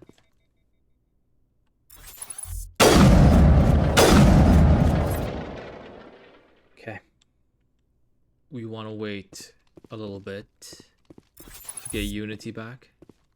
So we need to play defensively.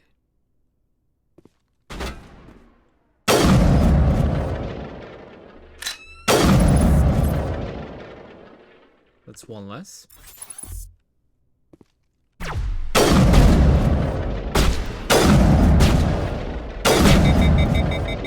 Good to go.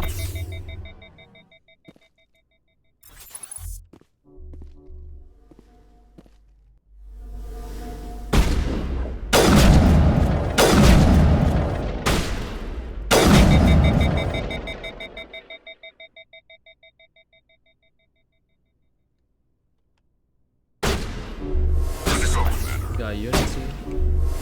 Got a medikit.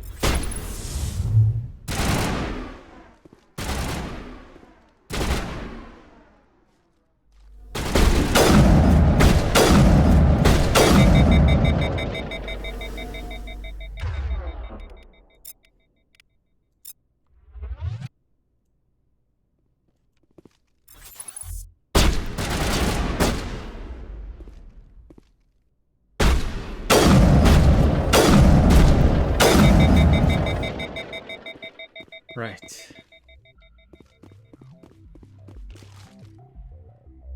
Good as new. We definitely need to upgrade the rifle.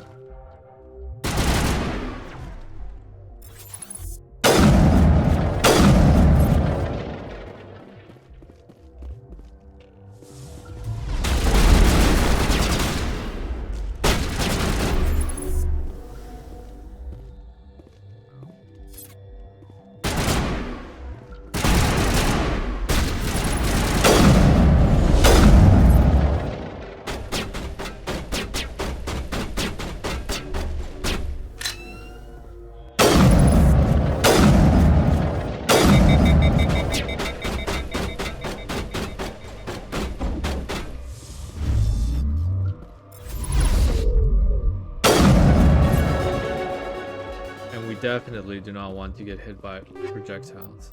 Ever. Just ever, really.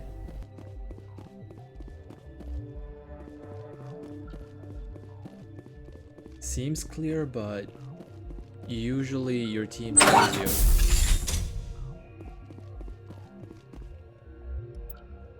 When a room is clear or not.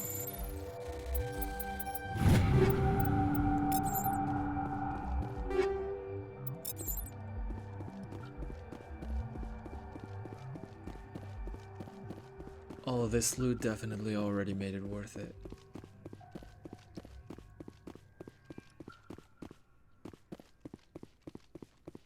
Maybe there's one more guy up here.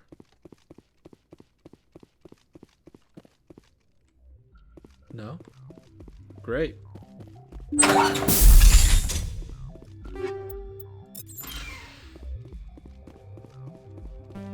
Skill too low. You discover evidence that the Asari leading these slavers and Nasana Dantius, an important ambassador on the Citadel, are sisters.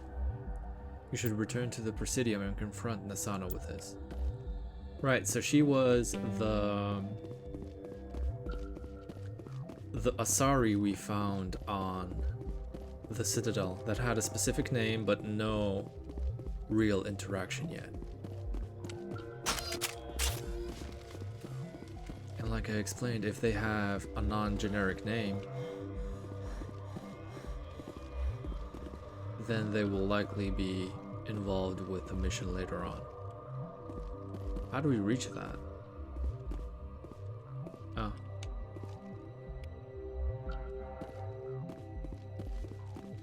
You almost never climb in this game, so...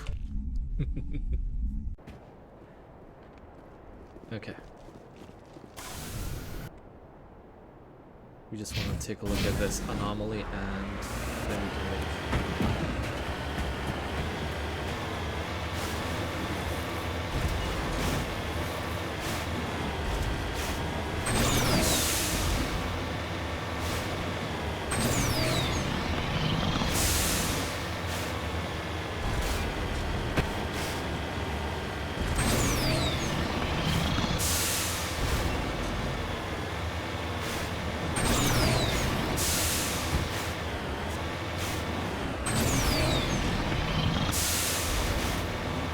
Collecting minerals is also one of the side missions.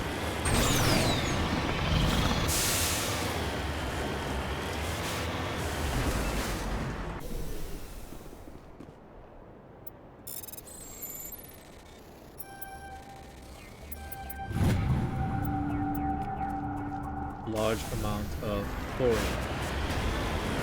Great.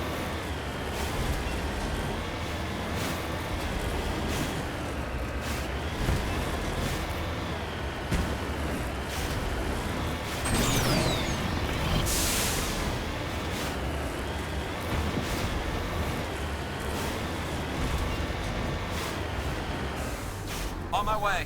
There were like 3 boxes we could not pick up because of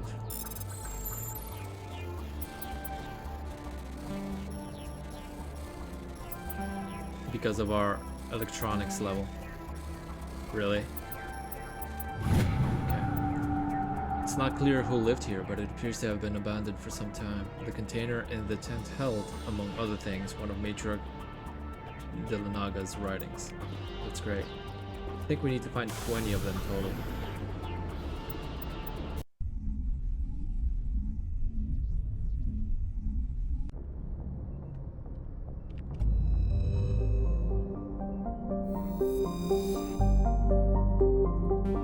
So we're done with this system. Go to the next one.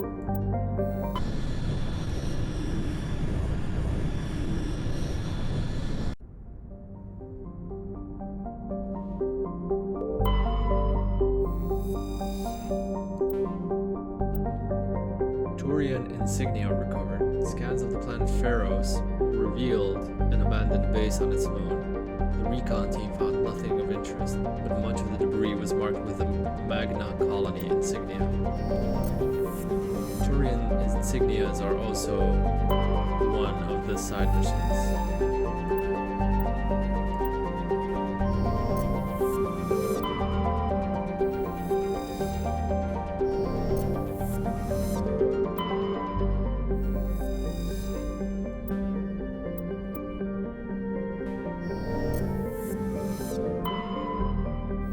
Some of these plants look so nice.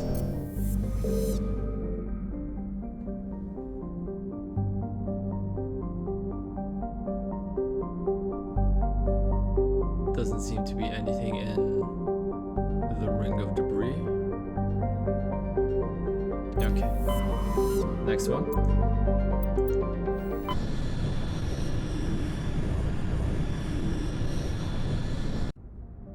It goes fast when you're not reading everything.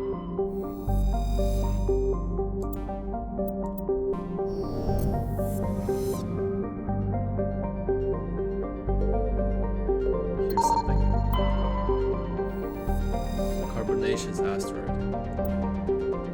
Medallion recovered. Scans of the asteroid field in the NASA system revealed some strange readings. Upon closer inspection, Navigator Presley discovered the remains of an abandoned Solarian fighter. The only thing of interest on board was a League of One medallion. League of One medallions are also a collectible connected to a mission.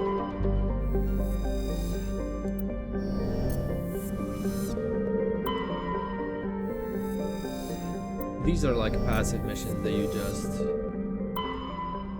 collect while you explore.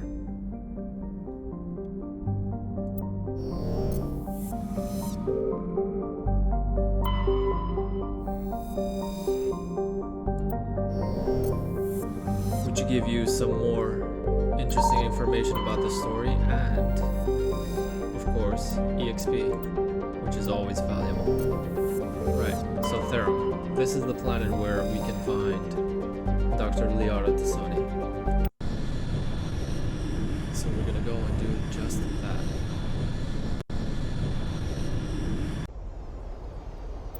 But this time we will take Tali with us.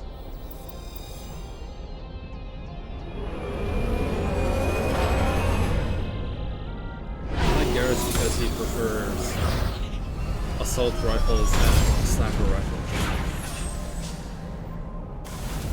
So I think he complements my place. Commander, I'm picking up some strange readings. Really strange, like off the damn charts. It looks like it's coming from an underground complex a few clicks away from the drop zone.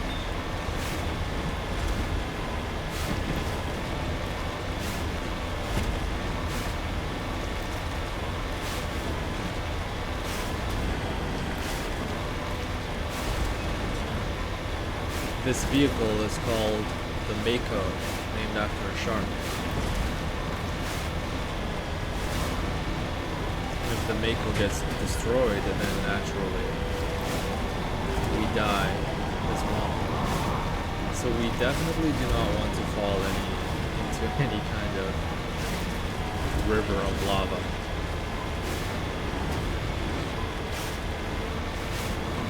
or for that matter, be shot at for too long a period of time.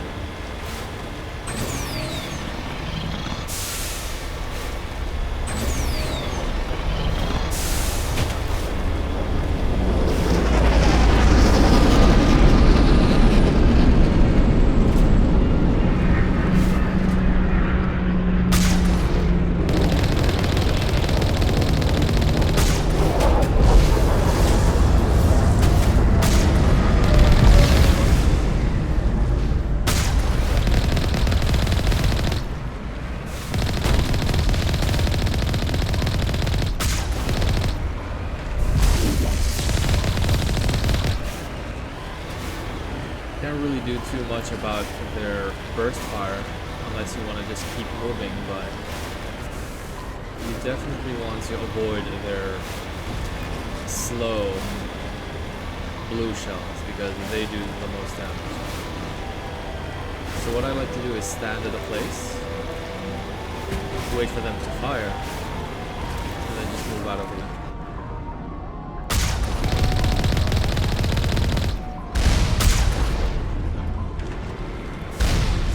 These rocket turrets.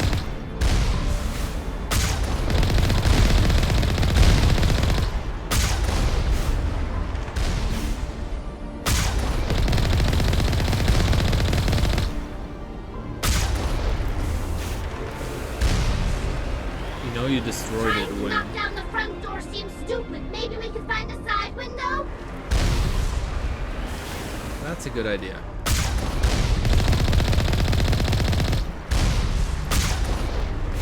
You know you've destroyed one when you get the EXP value.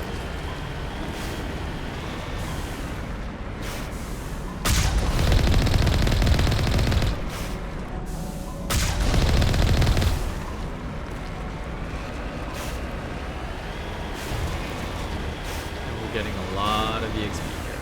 That's great.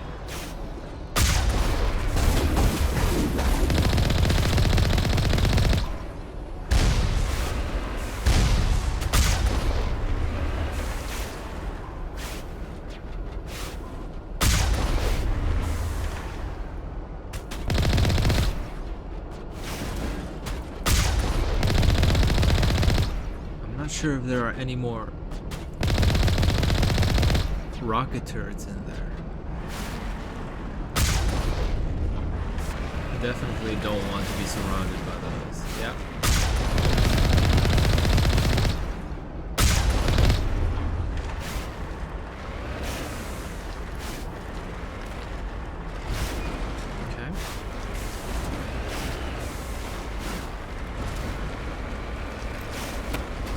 I swear, the hardest thing about the Mako is turning it around.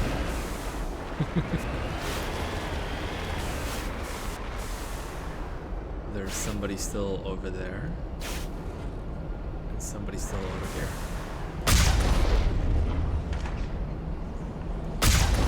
But they are inside, so if we can't get them that way, we just need to walk inside.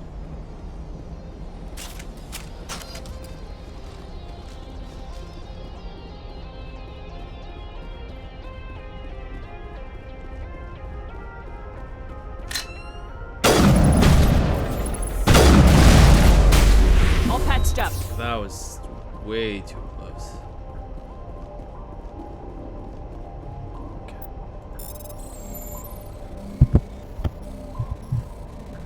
Excuse me.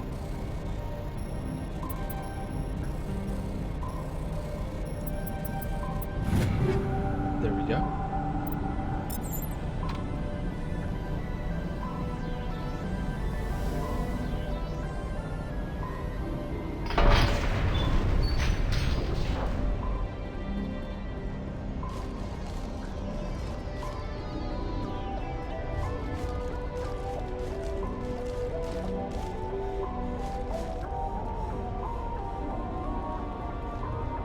Gate over here, and then we go over there.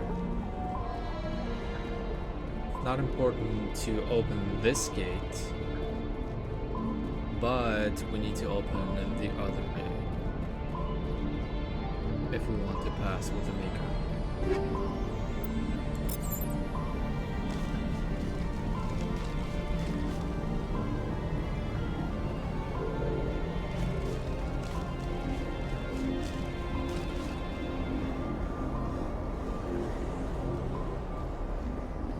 But it's always nice to explore the inside of a building in case we can get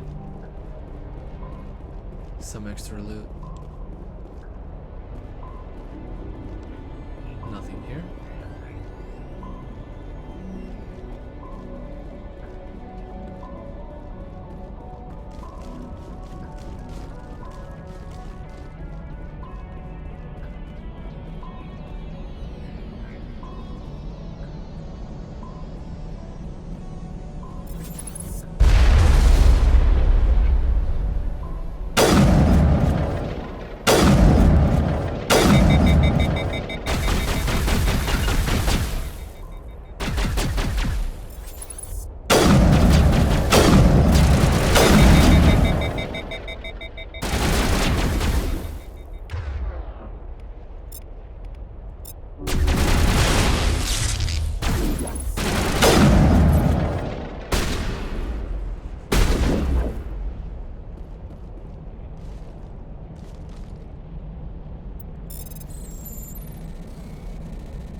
Take a look at the loot.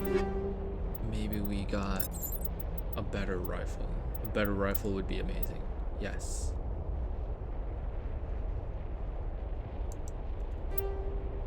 Okay. And maybe we can add some upgrades. 20% damage versus organics. Toxic damage. Shield bypass. We will take the shield bypass. And the recoil damage. The rest is fine for now.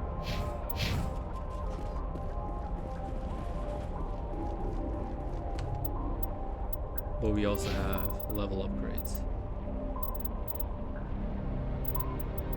Upgrade the assassination skill. And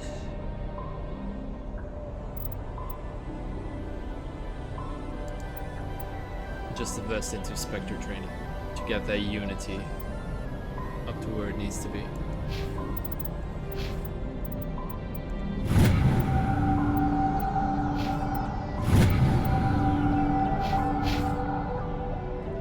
Great.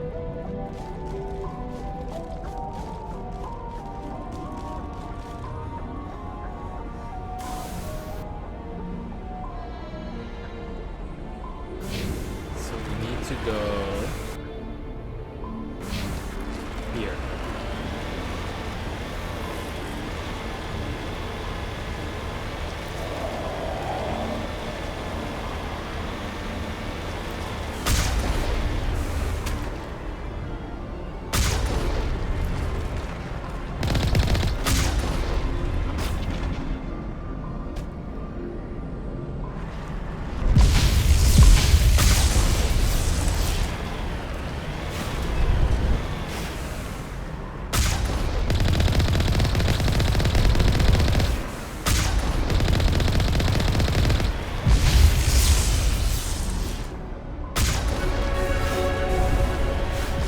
Got a new level again, that's great.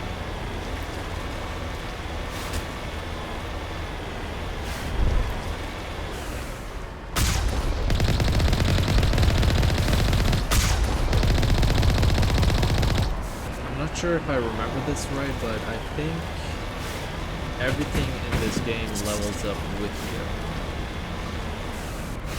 So if you do this level at level, this level at level 16, and then everything else is going to be level 16. I think that's how it was with Mass Effect.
The Colossus is a bit bigger than the usual armature.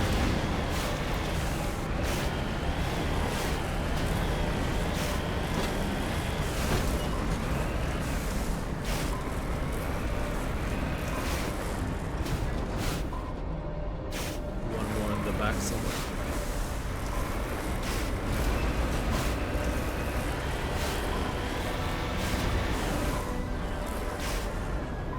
Oh, he's way back.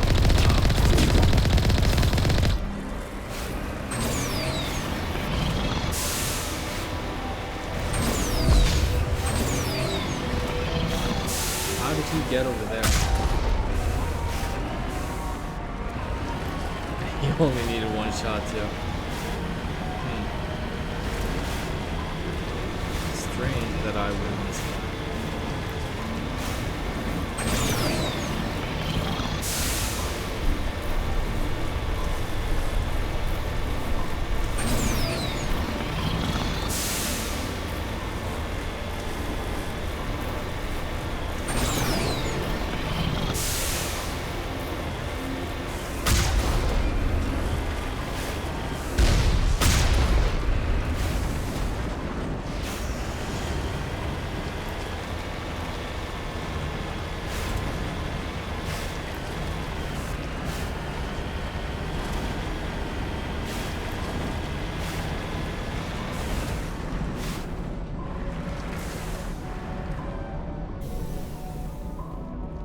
Want to check and see if anything is here. I don't think there is.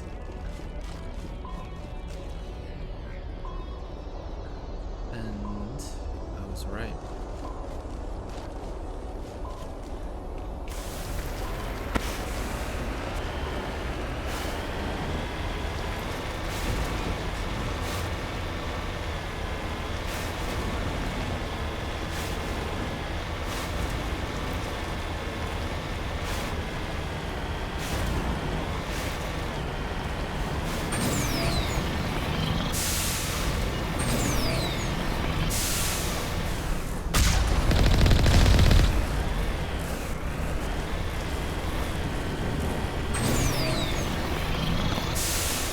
These guys can be a little difficult to see, but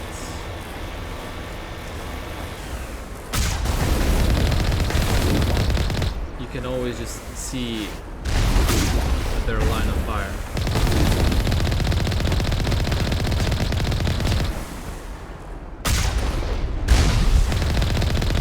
And then just trace it back to them.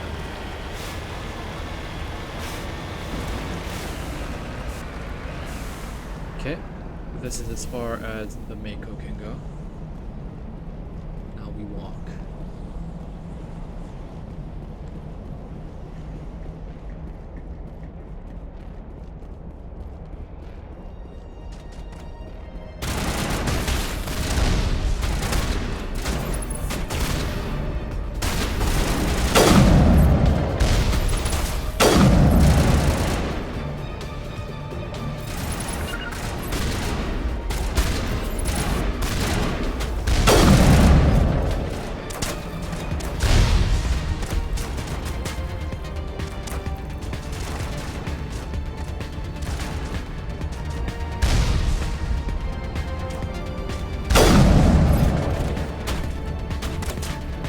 That shield.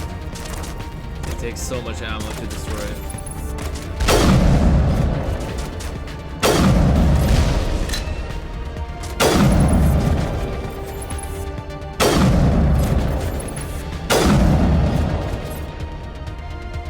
Securing point.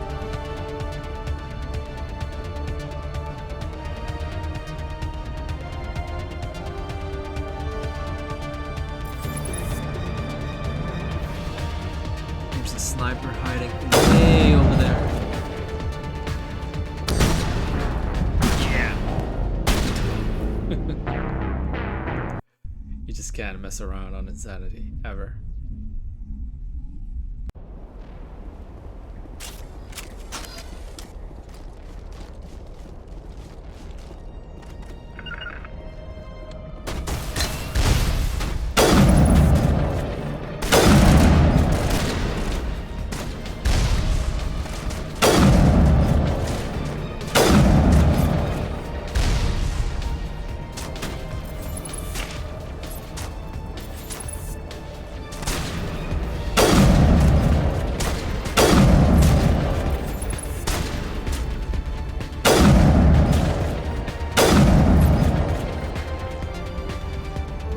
this time we want to hit him with the assassination skill.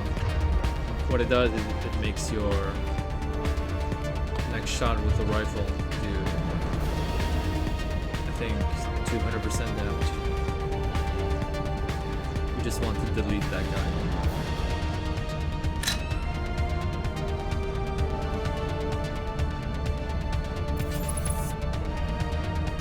Took too long.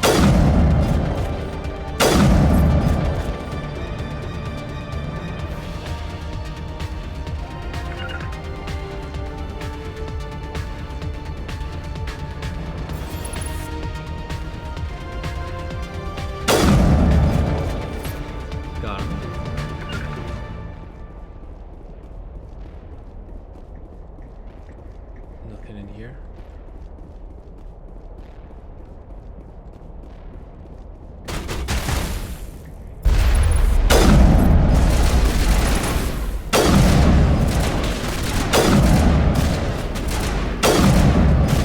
When you're getting fired at by any kind of explosive projectile, you need to not only evade it, but also make sure that you're not standing directly near a wall that it will collide with, because the explosion will kill you.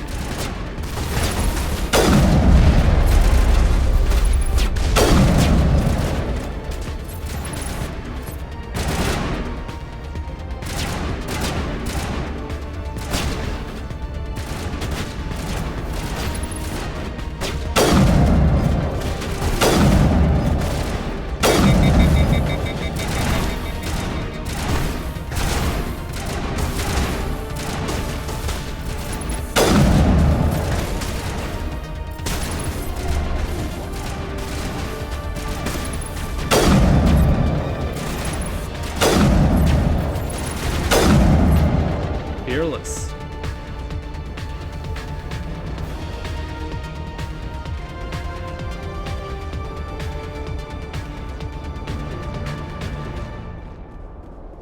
Just do quick saves wherever you can. The default button is F5.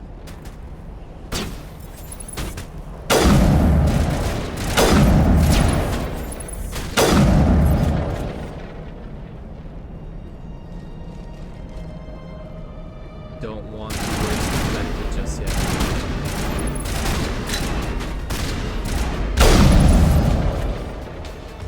I love the assassination skill.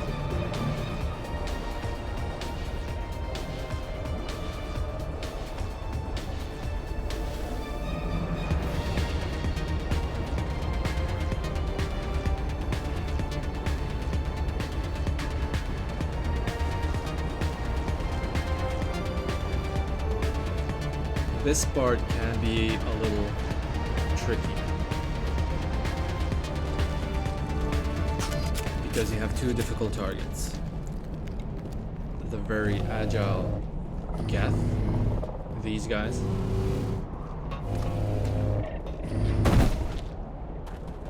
and if that's not enough,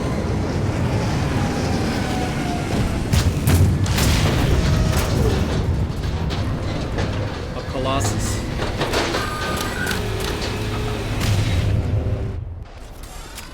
And we don't even have the Mako with us.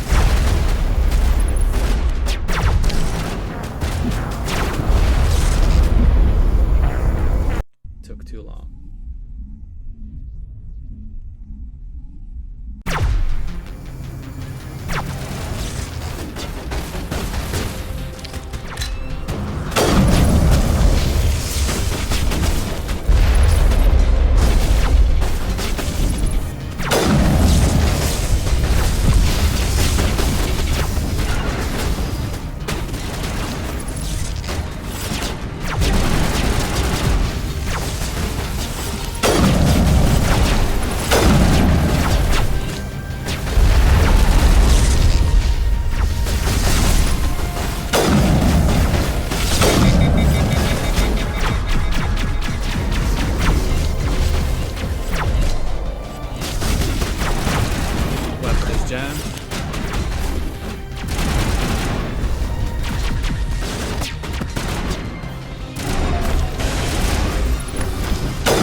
get the agile ones first.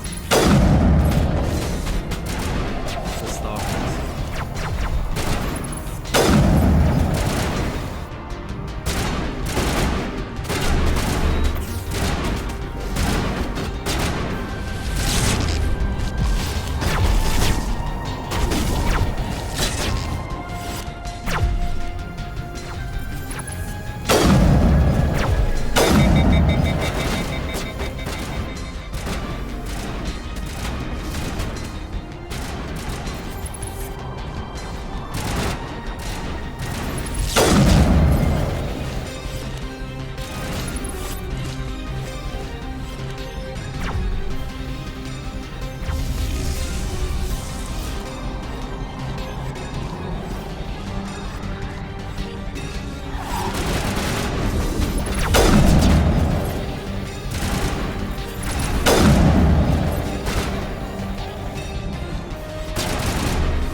The moment they get hurt.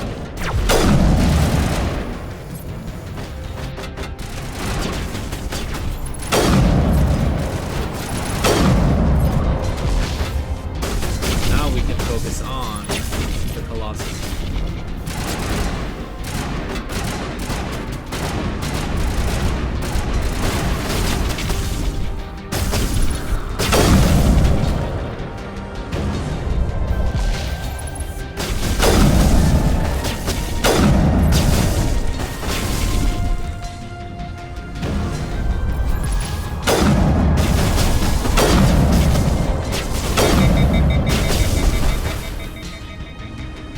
Stand behind here, we can just avoid these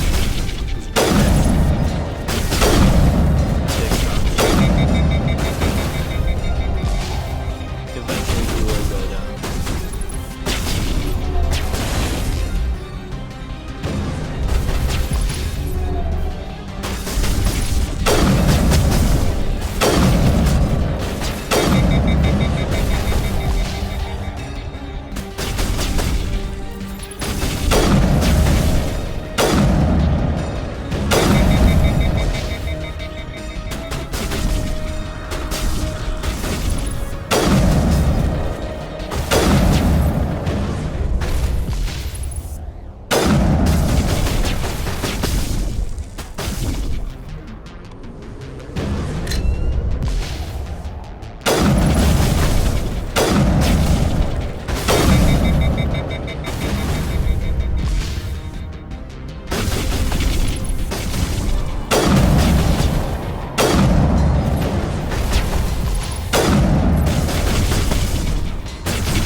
The Mako when you're fighting this guy. There are two more over there. One more? No, two more.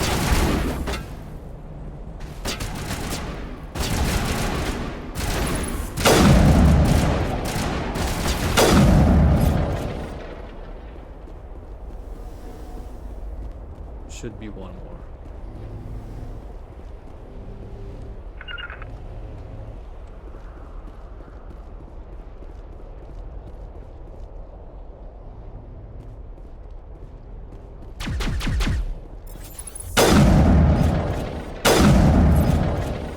Good.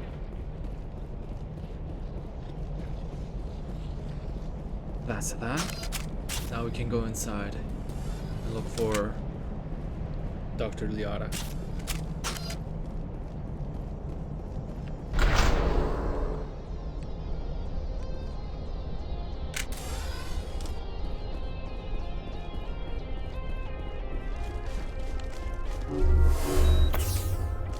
just use a medikit because the squad was a little too wounded.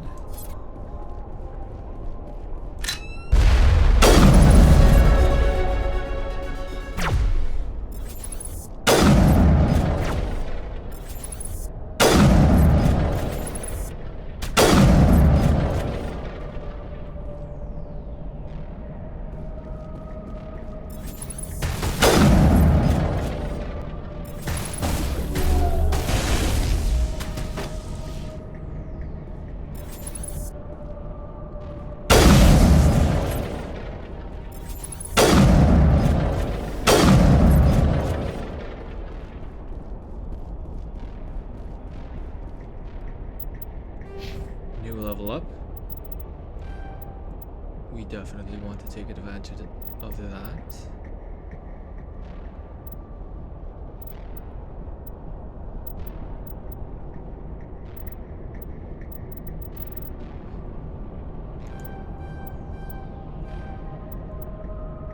Max out the master assassination. It's now 300%. And we're going to put some points into damage reduction, actually. An infiltrator.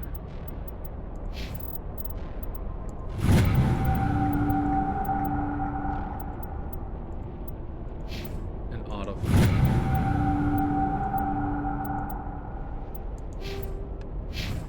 Right.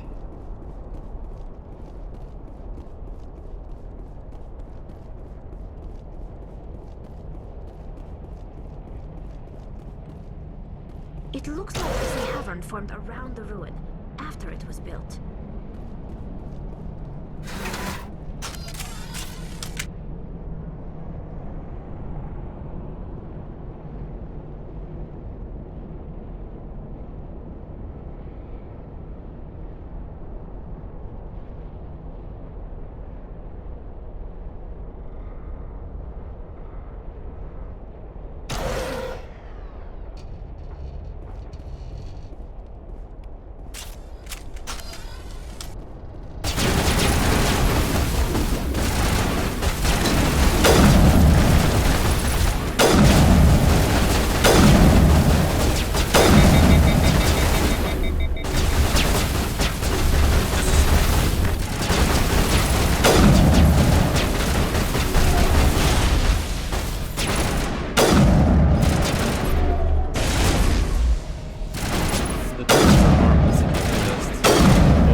Because they only have one weapon.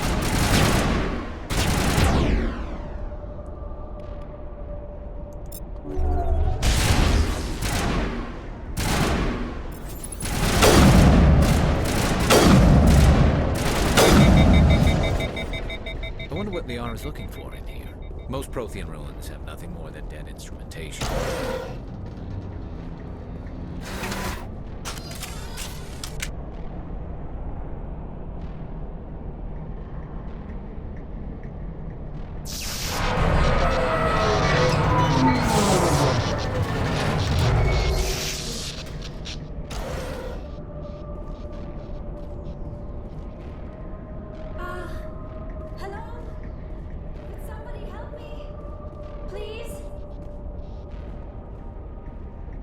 What happened to you?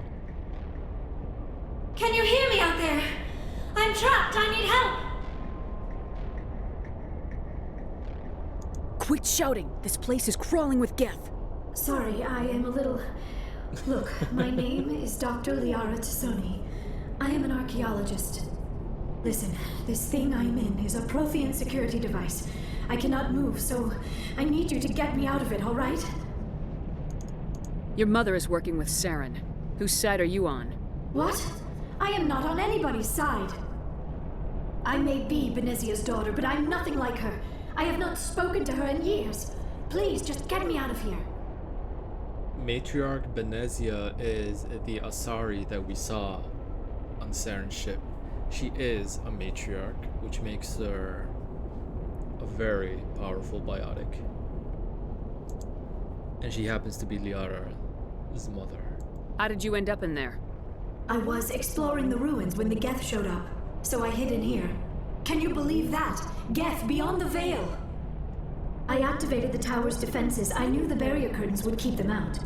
When I turned it on, I must have hit something I wasn't supposed to. I was trapped in here. You must get me out, please! We'll find some way to help you. There is a control in here that should deactivate this thing. You'll have to find some way past the barrier curtain. That's the tricky part. The defenses cannot be shut off from the outside. I don't know how you'll get in here. Be careful. There is a Krogan with the Geth. They have been trying different ways to get past the barrier. Another Krogan. Great.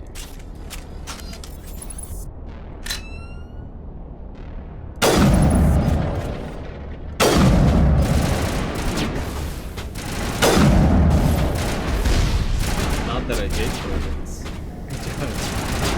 They are very difficult enemies.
Okay.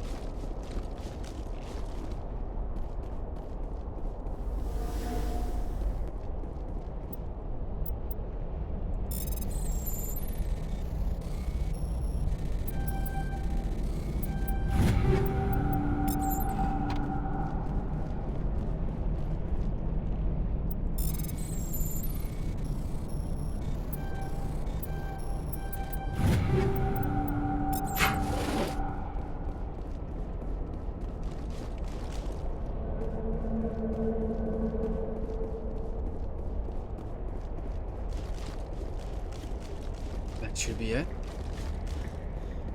for the exploration part. Another game of Simon Says. So down, left, left, down, left, down, down, left, right, down, down, left, right, right, down, left, right. Left, down, left, right, up, down.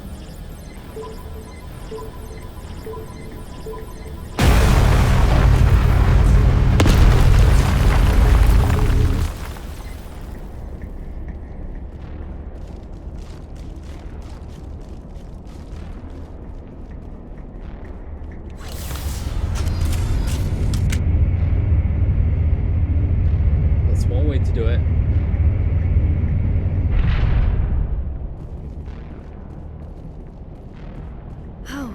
How did you get in here? I didn't think there was any way past the barrier. We blasted through with the mining laser.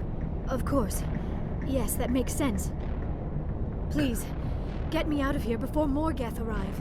That button over there should shut down this containment field.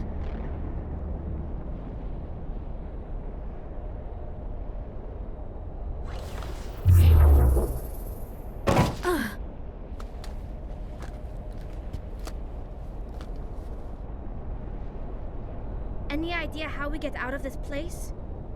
There is an elevator back in the center of the tower. At least I think it's an elevator. It should take us out of here. Come on! I still cannot believe all this. Why would the Geth come after me?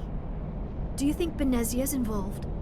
Saren's looking for the conduit. You're a Prothean expert. He probably wants you to help him find it.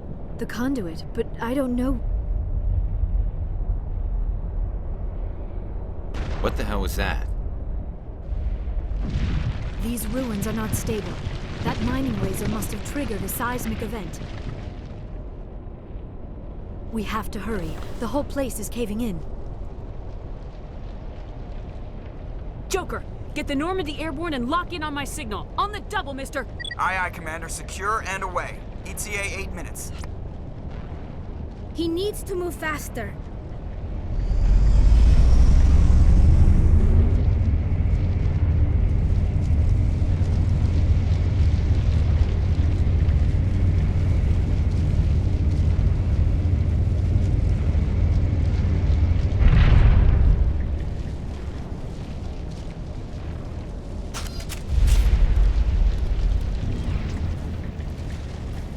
Great.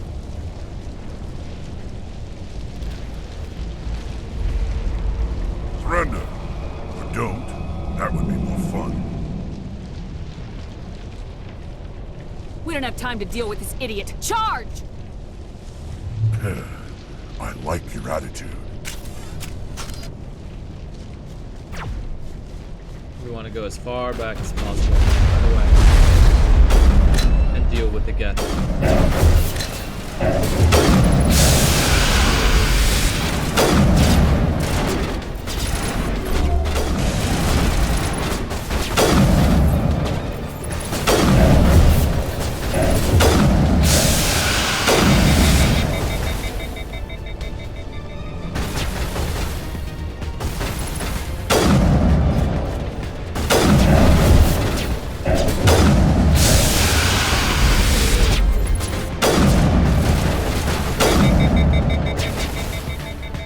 Great if you can get him out of the way first.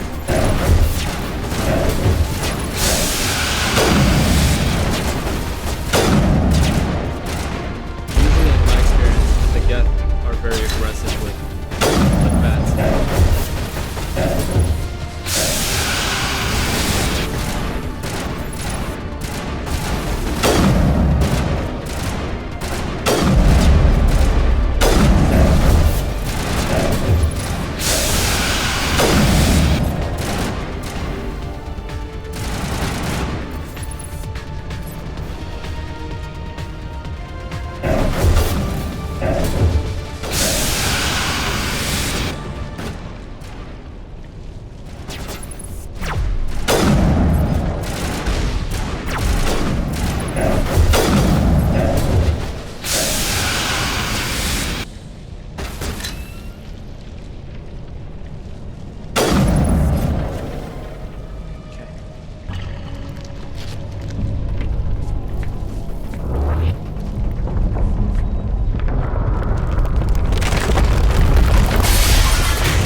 Too close, Commander. 10 more seconds we would have been swimming in molten sulfur.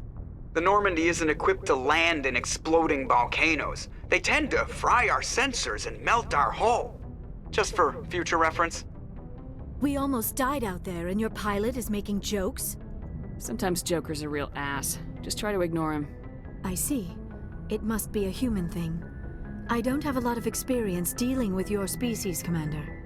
But I am grateful to you. You saved my life back there, and not just from the volcano. Those Geth would have killed me or dragged me off to Saren. What did Saren want with you? Do you know something about the conduit? Only that it was somehow connected to the Prothean extinction. That is my real area of expertise. I have spent the past 50 years trying to figure out what happened to them. Just how old are you exactly? I hate to admit it, but I am only 106. Damn! I hope I look that good when I'm your age. A century may seem like a long time to a short-lived species like yours, but among the Asari, I am barely considered more than a child. That is why my research has not received the attention it deserves. Because of my youth, other Asari scholars tend to dismiss my theories on what happened to the Protheans. I've got my own theory on why the Protheans disappeared. With all due respect, Commander, I have heard every theory out there. The problem is finding evidence to support them. The Protheans left remarkably little behind. It is almost as if someone did not want the mystery solved. It is like someone came along after the Protheans were gone and cleansed the galaxy of clues. But here is the incredible part. According to my findings, the Protheans were not the first galactic civilization to mysteriously vanish. This cycle began long before them. Where'd you come up with this theory? I thought there wasn't any evidence. I have been working on this for 50 years. I have tracked down every scrap and shred of evidence. Eventually, subtle patterns start to emerge, patterns that hint at the truth. It is difficult to explain to someone else. I cannot point to one specific thing to prove my case. It is more a feeling derived from a half-century of dedicated research. But I know I'm right, and eventually I will be able to prove it. There were other civilizations before the Protheans. This cycle has repeated itself many times over. If the Protheans weren't the first, then who was? I don't know. There is barely any evidence on the Protheans, even less on those who came before them. I cannot prove my theory, but I know I am right. The galaxy is built on a cycle of extinction. Each time a great civilization rises up, it is suddenly and violently cast down. Only ruins survive. The Protheans rose up from a single world until their empire spanned the entire galaxy. Yet even they climbed to the top on the remains of those who came before. Their greatest achievements, the mass relays and the Citadel, are based on the technology of those who came before them. And then, like all the other forgotten civilizations throughout galactic history, the Protheans disappeared. I have dedicated my life to figuring out why. They were wiped out by a race of sentient machines, the Reapers. The Reapers? But I have never heard of. How do you know this? What evidence do you have? There was a damaged Prothean beacon on Eden Prime. It burned a vision into my brain. I'm still trying to sort out what it all means. Visions? Yes, that makes sense. The beacons were designed to transmit information directly into the mind of the user. Finding one that still works is extremely rare. No wonder the Geth attacked Eden Prime. The chance to acquire a working beacon, even a badly damaged one, is worth almost any risk. But the beacons were only programmed to interact with Prothean physiology. Whatever information you received would have been confused, unclear. I am amazed you were able to make sense of it at all. A lesser mind would have been utterly destroyed by the process. You must be remarkably strong-willed, Commander. This isn't helping us find Saren, or the conduit. Of course, you're right. I am sorry, my scientific curiosity got the better of me. Unfortunately, I do not have any information that could help you find the conduit, or Saren. I don't know why Saren wanted you out of the picture, but I think we'll be a lot better off if we bring you along. Thank you, Commander. Saren might come after me again. I cannot think of anywhere safer than here on your ship. And my knowledge of the Protheans might be useful later on. And her biotics will come in handy when the fighting starts. Good to have you on the team, Liara. Thank you, Commander. I am very grateful. Oh, I am afraid I am feeling a bit lightheaded. When was the last time you ate, or slept? Dr. Chakwa should take a look at you. It is probably just mental exhaustion, coupled with the shock of discovering the Protheans' true fate. I need some time to process all this. Still, it could not hurt to be examined by a medical professional. It will give me the chance to think things over. Are we finished here, Commander? We can talk again after you've seen the doctor. The rest of you, dismissed. Mission reports are filed, Commander.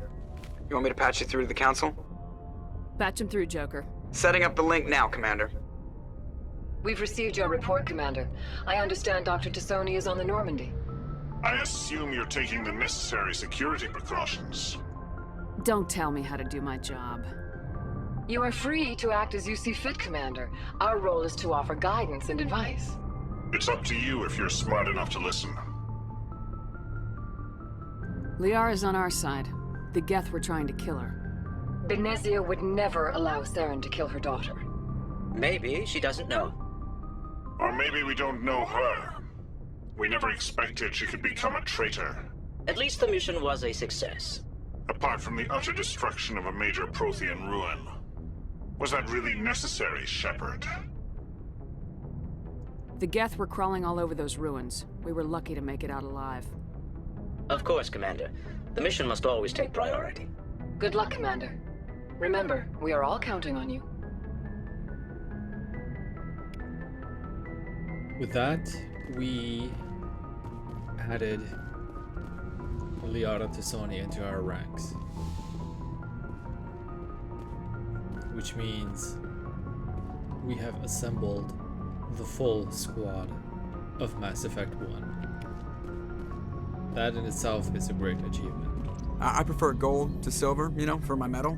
I figured you'd recommend me for one since I pulled your boots out of the fire. Saving my boots from burning lava is part of your job, Joker. We don't give medals to soldiers for doing their jobs. That figures. Just get me a nice card and a cake. No coconut, though. I hate that crap. So, Commander, why don't you tell me why you're really here? How's the Normandy performing? Is she everything they said she'd be? She's the best ship in the fleet. If you've got a pilot who knows how to handle her. Balance isn't what you'd expect. Takes a while to get used to that oversized drive core we got stuffed in the back, and her power can sneak up on you if you're not careful. The Normandy's probably too much ship for your average Alliance pilot, Commander. Lucky for you, I'm anything but average. I like to know my crew. Mind if I ask you a few questions? I can see where this is going. You did a background check on me, didn't you? Well, I'll tell you the same thing I told the captain. You want me as your pilot. I'm not good. I'm not even great. I am the best damn helmsman in the Alliance fleet. Top of my class in flight school, I earned that. All those commendations in my file, I earned every single one. Those weren't given to me as charity for my disease. I can't have you on this ship if you're going to infect my crew. Infect the crew? Oh man, you have no idea what I'm talking about, do you? Okay, I've got Vrolik syndrome, brittle bone disease. The bones in my legs never develop properly. They're basically hollow, too much force and they'll shatter. Even with crutches and my leg braces, it's hard to get around. One wrong step and crack! It's very dramatic. But I've learned to manage my condition, Commander. Put the Normandy in my hands and I'll make her dance for you.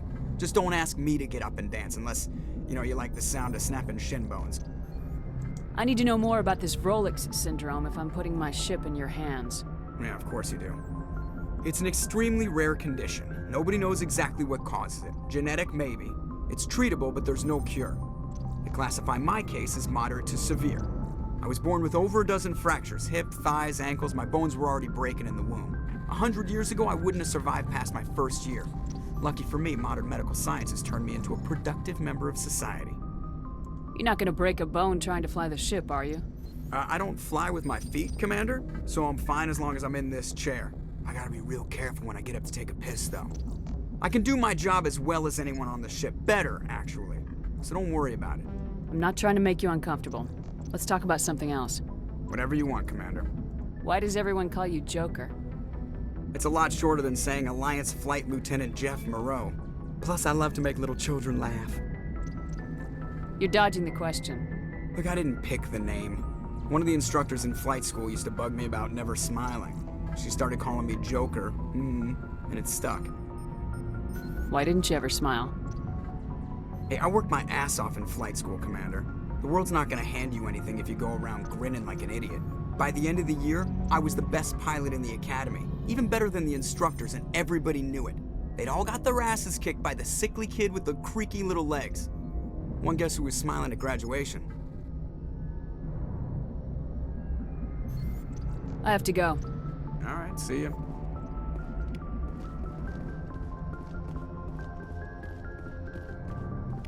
How very unlucky that he had or has. Yes, Commander?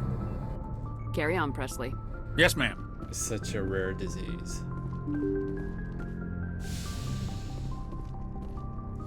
But you gotta respect that he, regardless of that, still made so much of himself.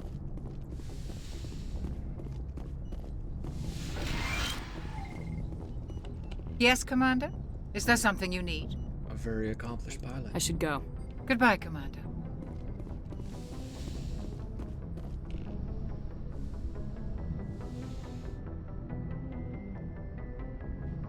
Commander, are you coming to check up on me? You look much better. How are you feeling? Dr. Chakwas assures me I am going to be fine. I was impressed with her knowledge of Asari physiology. You're in good hands. Dr. Chakwas knows what she's doing. I never properly thanked you for saving me from the Geth, Commander. If you hadn't shown up... I'm just glad we got there in time. So am I. I know you took a chance bringing me aboard this ship. I have seen the way your crew looks at me. They do not trust me. But I am not like Benezia. I will do whatever I can to help you stop Saren. I promise. Don't worry, Liara. I trust you. I know you won't let me down. It means a lot to hear you say that, Commander. Thank you. Tell me about yourself, Liara. Me? I am afraid I am not very interesting, Commander. I spend most of my time on remote digs, unearthing mundane items buried in long-forgotten Prothean ruins. Sounds dangerous. And lonely. Sometimes I would run afoul of indigenous life forms or stumble across a small band of mercenaries or privateers, but I was always careful. Until the Geth followed me to Artemis Tau. I never found myself in any situation my biotics could not handle. As for the solitude, well, that is one aspect that most appealed to me. Sometimes I just need to get away from other people. You don't like other people? I suppose it comes from being a matriarch's daughter. People expected me to follow in Benezia's footsteps. They wanted me to become a leader of our people. Matriarchs guide their followers into the future. They seek the truth of what is yet to come. Maybe that's why I became so interested in the secrets of the past. It sounds so foolish when I say it out loud. It sounds like I became an archaeologist simply to spite Benezia. All children rebel against their parents. It's a natural part of growing up. Aha, you share the wisdom of the matriarch, Shepard. That is exactly what Benezia said when I told her of my decision. But there was more to it than that. I felt drawn to the past. The Protheans were these wondrous, mysterious figures.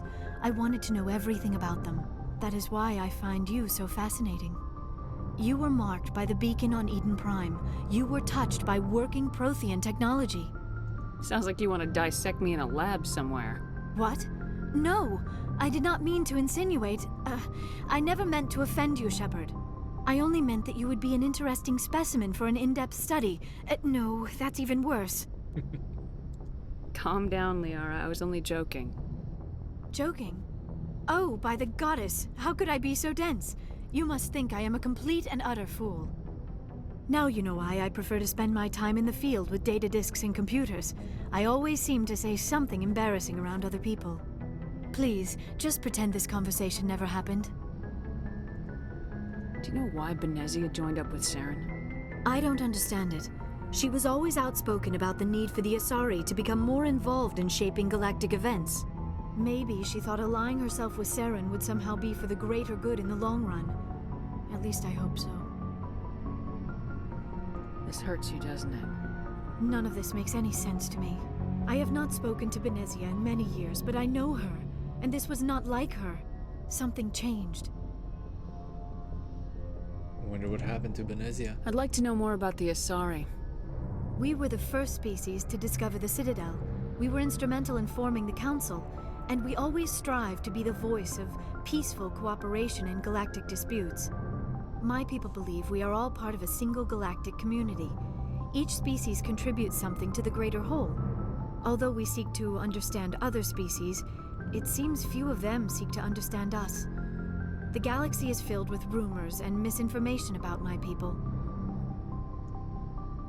But they seem to be one of the most intelligent species. But then again, so are the Turians and so are the Solarians. However, I think Asari share the most empathy towards everyone. Like what? Most of the inaccuracies are centered around our mating rituals. My species is monogendered. Male and female have no real meaning for us. We still require a partner to reproduce. This second parent, however, may be of any species and any gender. I don't understand. Your species can mate with anyone? Mating is not quite the proper term, not as you understand it. Physical contact may or may not be involved, but it is not an essential element of the union. The true connection is mental. Our physiology allows us to meld with other beings. We can touch the very depths of their minds. We explore the genetic memory of their species. We share the most basic elements of their individual and racial identities. We then pass these traits on to our daughters. It is how we learn to grow as a species and how we develop a greater understanding of other races. What happens to your partner after the union? Every relationship is different. Some unions are a single encounter with both parents parting ways afterwards. Others can be more long-term. Sometimes an Asari and her partner will stay together for many decades. Do you know who Matriarch Benezia chose as her partner? She rarely spoke of her partner. Though I know my father, if you want to use that term, was another Asari. I thought you always needed another species to serve as one of the parents. Think about it, Shepard. If we were not able to mate with our own species, we would have died out long before we ever mastered spaceflight and left our homeworld. Union with our own kind is no longer common, not for the purposes of reproduction. Most Asari believe it weakens our species. Asari daughters inherit racial traits from the father species. If both parents are Asari, then nothing has been gained, or so conventional wisdom would hold. I am what is sometimes called a pureblood. Though no Asari would ever be cruel enough to say the word to my face, it is a great insult among my people. It is possible Benezia's partner was embarrassed by their union. She may have been too ashamed to publicly acknowledge me as her offspring. Maybe she wanted to meet you but couldn't. Something could have happened to her. Maybe she passed away. You might be right. I hope you are. But I have no way to know for sure. Benezia never spoke of her partner. Whatever happened, it caused her too much pain to dwell on it. She raised me by herself, though that is not uncommon. Many Asari raise their children alone, particularly if the father species is short-lived. Often the partner will pass on long before the child reaches maturity. You Asari live for 1,000 years. What happens when your partner dies? Few sapient species live as long as my kind. We have learned to take a philosophical approach to our unions. We do not focus on the inevitable loss of our partners. Instead, we enjoy the time we spend with them. And even after they're gone, a part of them lives on in us. The union is a connection that transcends both time and space. I always like that. I should go. Goodbye, Shepard.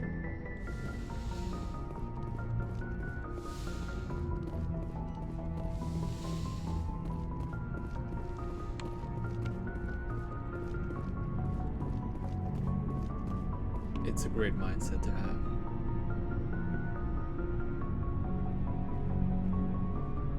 Commander, do you have a minute? I always make time for my officers. Off the record, I think there's something wrong here. This Saren is looking for records on some kind of galactic extinction, but we can't get backup from the Council? Sorry, Commander. There's writing on the wall here, but someone isn't reading it. The Council doesn't want to believe anything's wrong. I'd call it human nature, but... I hear you. It just seems like a group that's been around as long as the Council should see this coming. I mean, it's funny, we finally get out here, and the final frontier was already settled. And the residents don't even seem impressed by the view. Or the dangers. Well, well. You're a romantic. Did you sign on for the dream, Malenko? Secure a man's future in space? Yeah, I read a lot of those books when I was a kid, where the hero goes to space to prove himself worthy of a woman he loves, or, you know, for justice. Maybe I was a romantic in the beginning, but I thought about it after brain camp. Biotic acclimation and temperance training. I'm not looking for the dream. I just want to do some good. See what's out here. Sorry if I got too informal. Protocol wasn't a big focus back in Bot. Tell me about it. Biotic acclimation and temperance didn't last past the airlock. To the kids they hauled in, it was brain camp. Sorry, hauled in is unkind. We were encouraged to commit to an evaluation of our abilities so an understanding of biotics could be compiled. There are worse results of accidental exposure to element 0 in the womb. Beats the brain tumors some kids grew up with. Is there some question about how you were exposed? My mother was downwind of a transport crash. It was before there were human biotics, a little after the discovery of the Martian ruins. It only gets iffy around 63 when Kinetics was running out of first-gen subjects. Until then, they'd relied on accidentals. A bunch of guys in suits show up at your door after school, and next thing you know, you're out on Jump Zero. Jump Zero is Gagarin Station, right? What's it like? Yeah, that's the official name. Biggest and farthest facility we had for decades. Right on the termination shock, the outer edge of the solar system. It's where they did all the Goose Chase FTL research before we caught on to using mass effect fields. It was a sterile research platform when I was there. There were other kids in the same boat, right? At least you weren't alone out there. That's true. We did have a little circle that'd get together every night before lights out. We didn't have much to do, though. It was a research platform then, and Kinetics kept Jump Zero off the extranet to prevent leaks. And you must have had plenty of time to get to know each other. Yeah, we'd sit around and bull every night after dinner, play cards or network games. There was this girl named Rana who had a little circle grow up around her. She was from Turkey. Her family was very rich. But she was smart and charming as hell. Beautiful, but not stuck up about it. Like you, I guess. Well, sounds like she was special to you. She was. Maybe she felt the same. But things never felt together. Training, you know. You know of any intentional exposures for certain? No one knows. Doesn't mean they didn't happen. As big as the exposures were, it was hard to track down accidentals. It was different then. No one knew the potential, so there wasn't a lot of regulation. Anything Kinetics did was gold. I'm not saying they intentionally detonated drives over our outposts, but in retrospect, they were damn quick on the scene. Jump Zero's a long way from home. What was it like? The grand gateway to humanity looks a lot better in the vids. Anyway, this was supposed to be a casual debrief, not a bull session about stuff that happened years ago.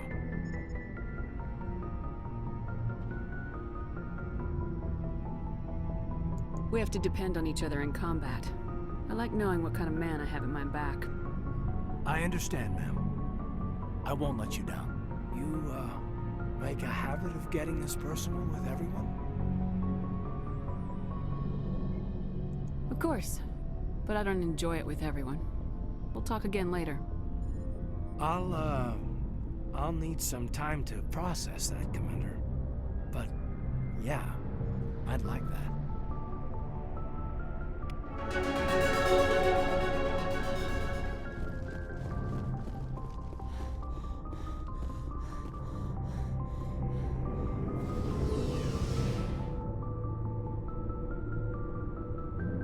So it's not directly proven, but it definitely sounds like he was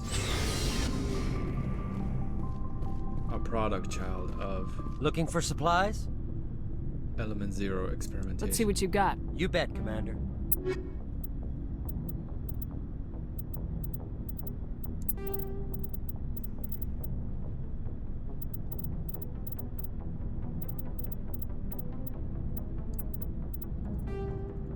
Sell all the 2s and 1s.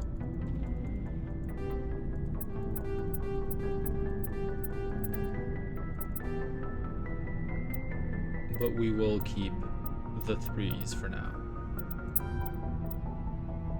Can we buy anything?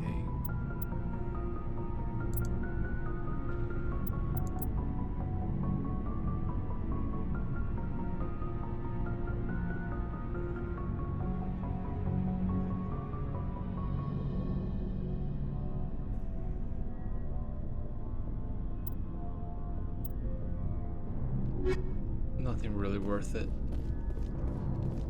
Commander, how are you? Why did you want to be a C-Sec officer in the first place? That's a good question. There were several reasons, I guess. Like what? Probably the same as most officers. I wanted to fight injustice, wanted to help people. I guess my father had something to do with it too. He was C-Sec, one of the best. I grew up hearing about his accomplishments or seeing his picture on the vids after a big arrest. He's taking my resignation pretty hard. That's tough. But you'd think he'd be impressed you're going after Saren.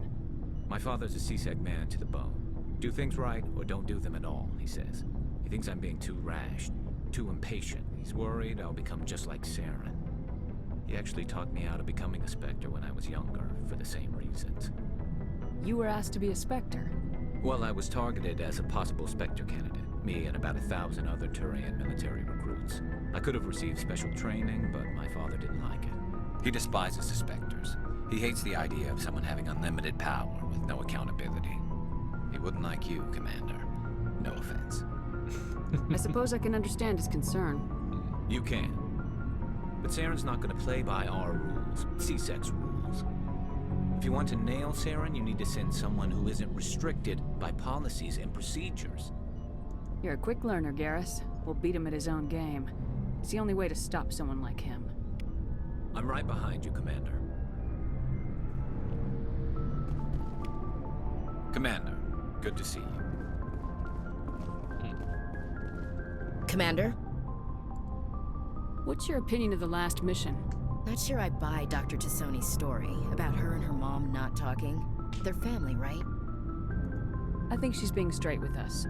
Or at least I don't think she lies very often. Yeah, she's probably really bad at it. Hey, want me to ask her about her sex life? Might be illuminating. I don't think she's used to teasing, good-natured or otherwise. No fun, Commander. Too bad those ruins got destroyed. I mean, they lasted thousands of years. That's impressive. Do you have a few minutes to talk? One-on-one? Sure. I was hoping to get a minute of your time off the record. I keep an open-door policy. If you have any concerns, lay them on me. All right. I know things are different aboard the Normandy, but I'm concerned about the aliens, Vicarian and Rex. With all due respect, Commander, should they have full access to the ship? They may not serve the Alliance, Chief, but they're allies, at least as far as Saren goes. This is the most advanced ship in the Alliance Navy. I don't think we should give them free rein to poke around the vital systems. Engines, sensors, weapons. You don't trust the Alliance's allies? I'm not sure I'd call the Council races allies. We, humanity, have to learn to rely on ourselves. Standing up for ourselves doesn't mean standing alone. I don't think we should turn down allies. I just think we shouldn't bet everything on them staying allies. As noble as the Council members seem now, if their backs are against the wall, they'll abandon us. You got a pessimistic view of the universe, Williams. A pessimist is what an optimist calls a realist. Look, if you're fighting a bear and the only way for you to survive is to sick your dog on it and run, you'll do it. As much as you love your dog, it isn't human. It's not racism, not really. Members of their species will always be more important to them than humans are. Kinda is. These seem like deeply held beliefs, Williams. What made you think this way? My family's defended the Alliance since it was founded. My father, grandfather, great-grandmother, they all picked up a rifle and swore the oath of service. I guess we just tend to think of Earth's interests as our own. It doesn't sound like you've worked with aliens before. No, ma'am. Mainly I've been groundside, part of the surface garrison forces. I did get a rotation on a space station for training. Every Marine a rifleman, every rifleman ZG certified. That's odd. Your record is spotless and your technical scores are exemplary. You should be serving with the fleet. Anyway, that's why I haven't served with many aliens, Commander. I never knew my family. Grew up an orphan on Earth. Anybody in your family I'd have heard of? Couldn't say, Commander. So why are you out here? Just trying to get away from Earth? Mainly I wanted to serve. Protect the Alliance, save lives, you know? Glad to hear it. I'd hate to think you were out here for a free college education. Alright, I can see where your concerns are coming from, Williams. But this is a multilateral mission. You're gonna have to work with aliens, like it or not. It won't be a problem, Commander. You say jump, I say how high. You tell me to kiss a Turian, I'll ask which cheek. I don't think kissing Turians will be necessary. You never know, Commander. Dismissed, Chief. Ma'am. So, we've got Saren on the run. It won't be long now. Saren's good, but I'm better. Good. He's rotten. To the core. I could tell as soon as I met him. Why didn't you tell me this sooner? I would've if I thought I was important. I'll decide what's important. Now tell me how you know Saren. This was a while ago. A bunch of mercs were bragging about a job out near the edges of the Terminus systems. They said it paid well and the boss was never around to ride them. They said he was looking for more men, too. So I checked it out. I didn't know Saren was openly recruiting mercs. It wasn't that open, and he only showed his face once. We'd been raiding ships in the area for months when we took out this massive cargo freighter. Our biggest haul yet. I was on board checking bodies for valuables, looking for some extra credits. That's when I saw him. What did Saren want with the ship? I don't know what he wanted. He was just moving through the ship, watching. A couple of the mercs called him by name, but he never spoke to them. Never spoke to anyone. I had a really bad feeling about him, so I got the hell out. Didn't even wait to get paid. What kind of cargo was the freighter carrying? What was Saren after? I don't know. All I saw on that ship was food and medical supplies. There were some basic weapons, but nothing big. If there was anything of value on that ship, I didn't see it. That's why I didn't mention it sooner. Whose ship was it? There was a Volus trading vessel. Big one. Lots of guards. But they were no match for us. That's the only time you saw him? Yeah. Didn't even know who he was. Still wouldn't if I hadn't joined up with you. But my instincts were right. Every other merc on that mission turned up dead within a week. Every damn one. So long, Rex. Shepard.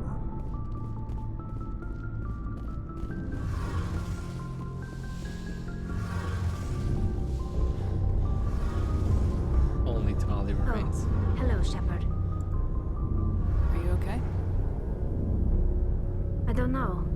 Your ship is amazing, and your crew's been really great to me. Especially your chief engineer. But I just sort of feel out of place. The Normandy runs so smooth it feels like we're not even moving. And the engines are so quiet. How do you sleep at night? The silence wakes you up? Back on the flotilla, the last thing you want to hear is silence. It means an engine's died or an air filter shut down.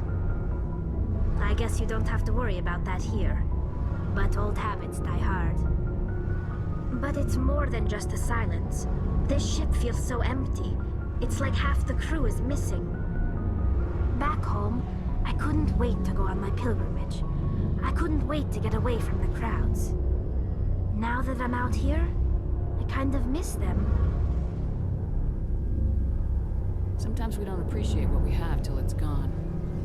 That's true. I'm starting to wonder if that's what the pilgrimage is really about. It's given me a whole new perspective on my people and our culture. You know, there's always a few who go on their pilgrimages and never return. I always assumed something bad happened to them. But maybe they just wanted a different life. You do plan to return to the migrant fleet, right? I could never abandon my people, Shepard. I will go back eventually. But we have to stop Saren first.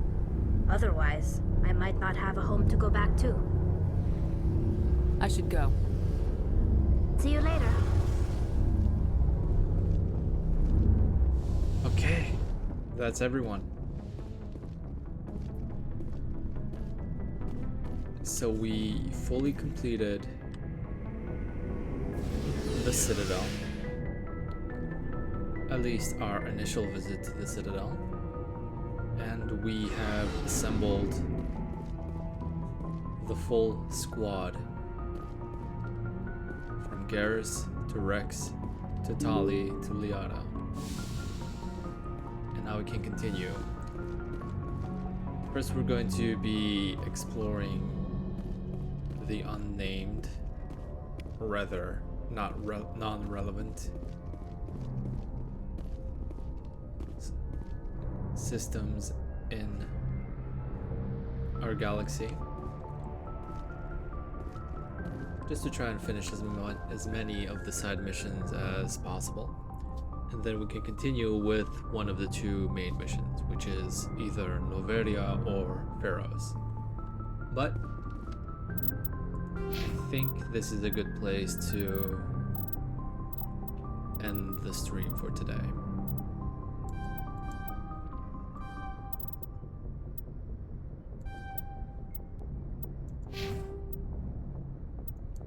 So I hope you enjoyed it, and I hope to see you next time. It was definitely a great Halloween.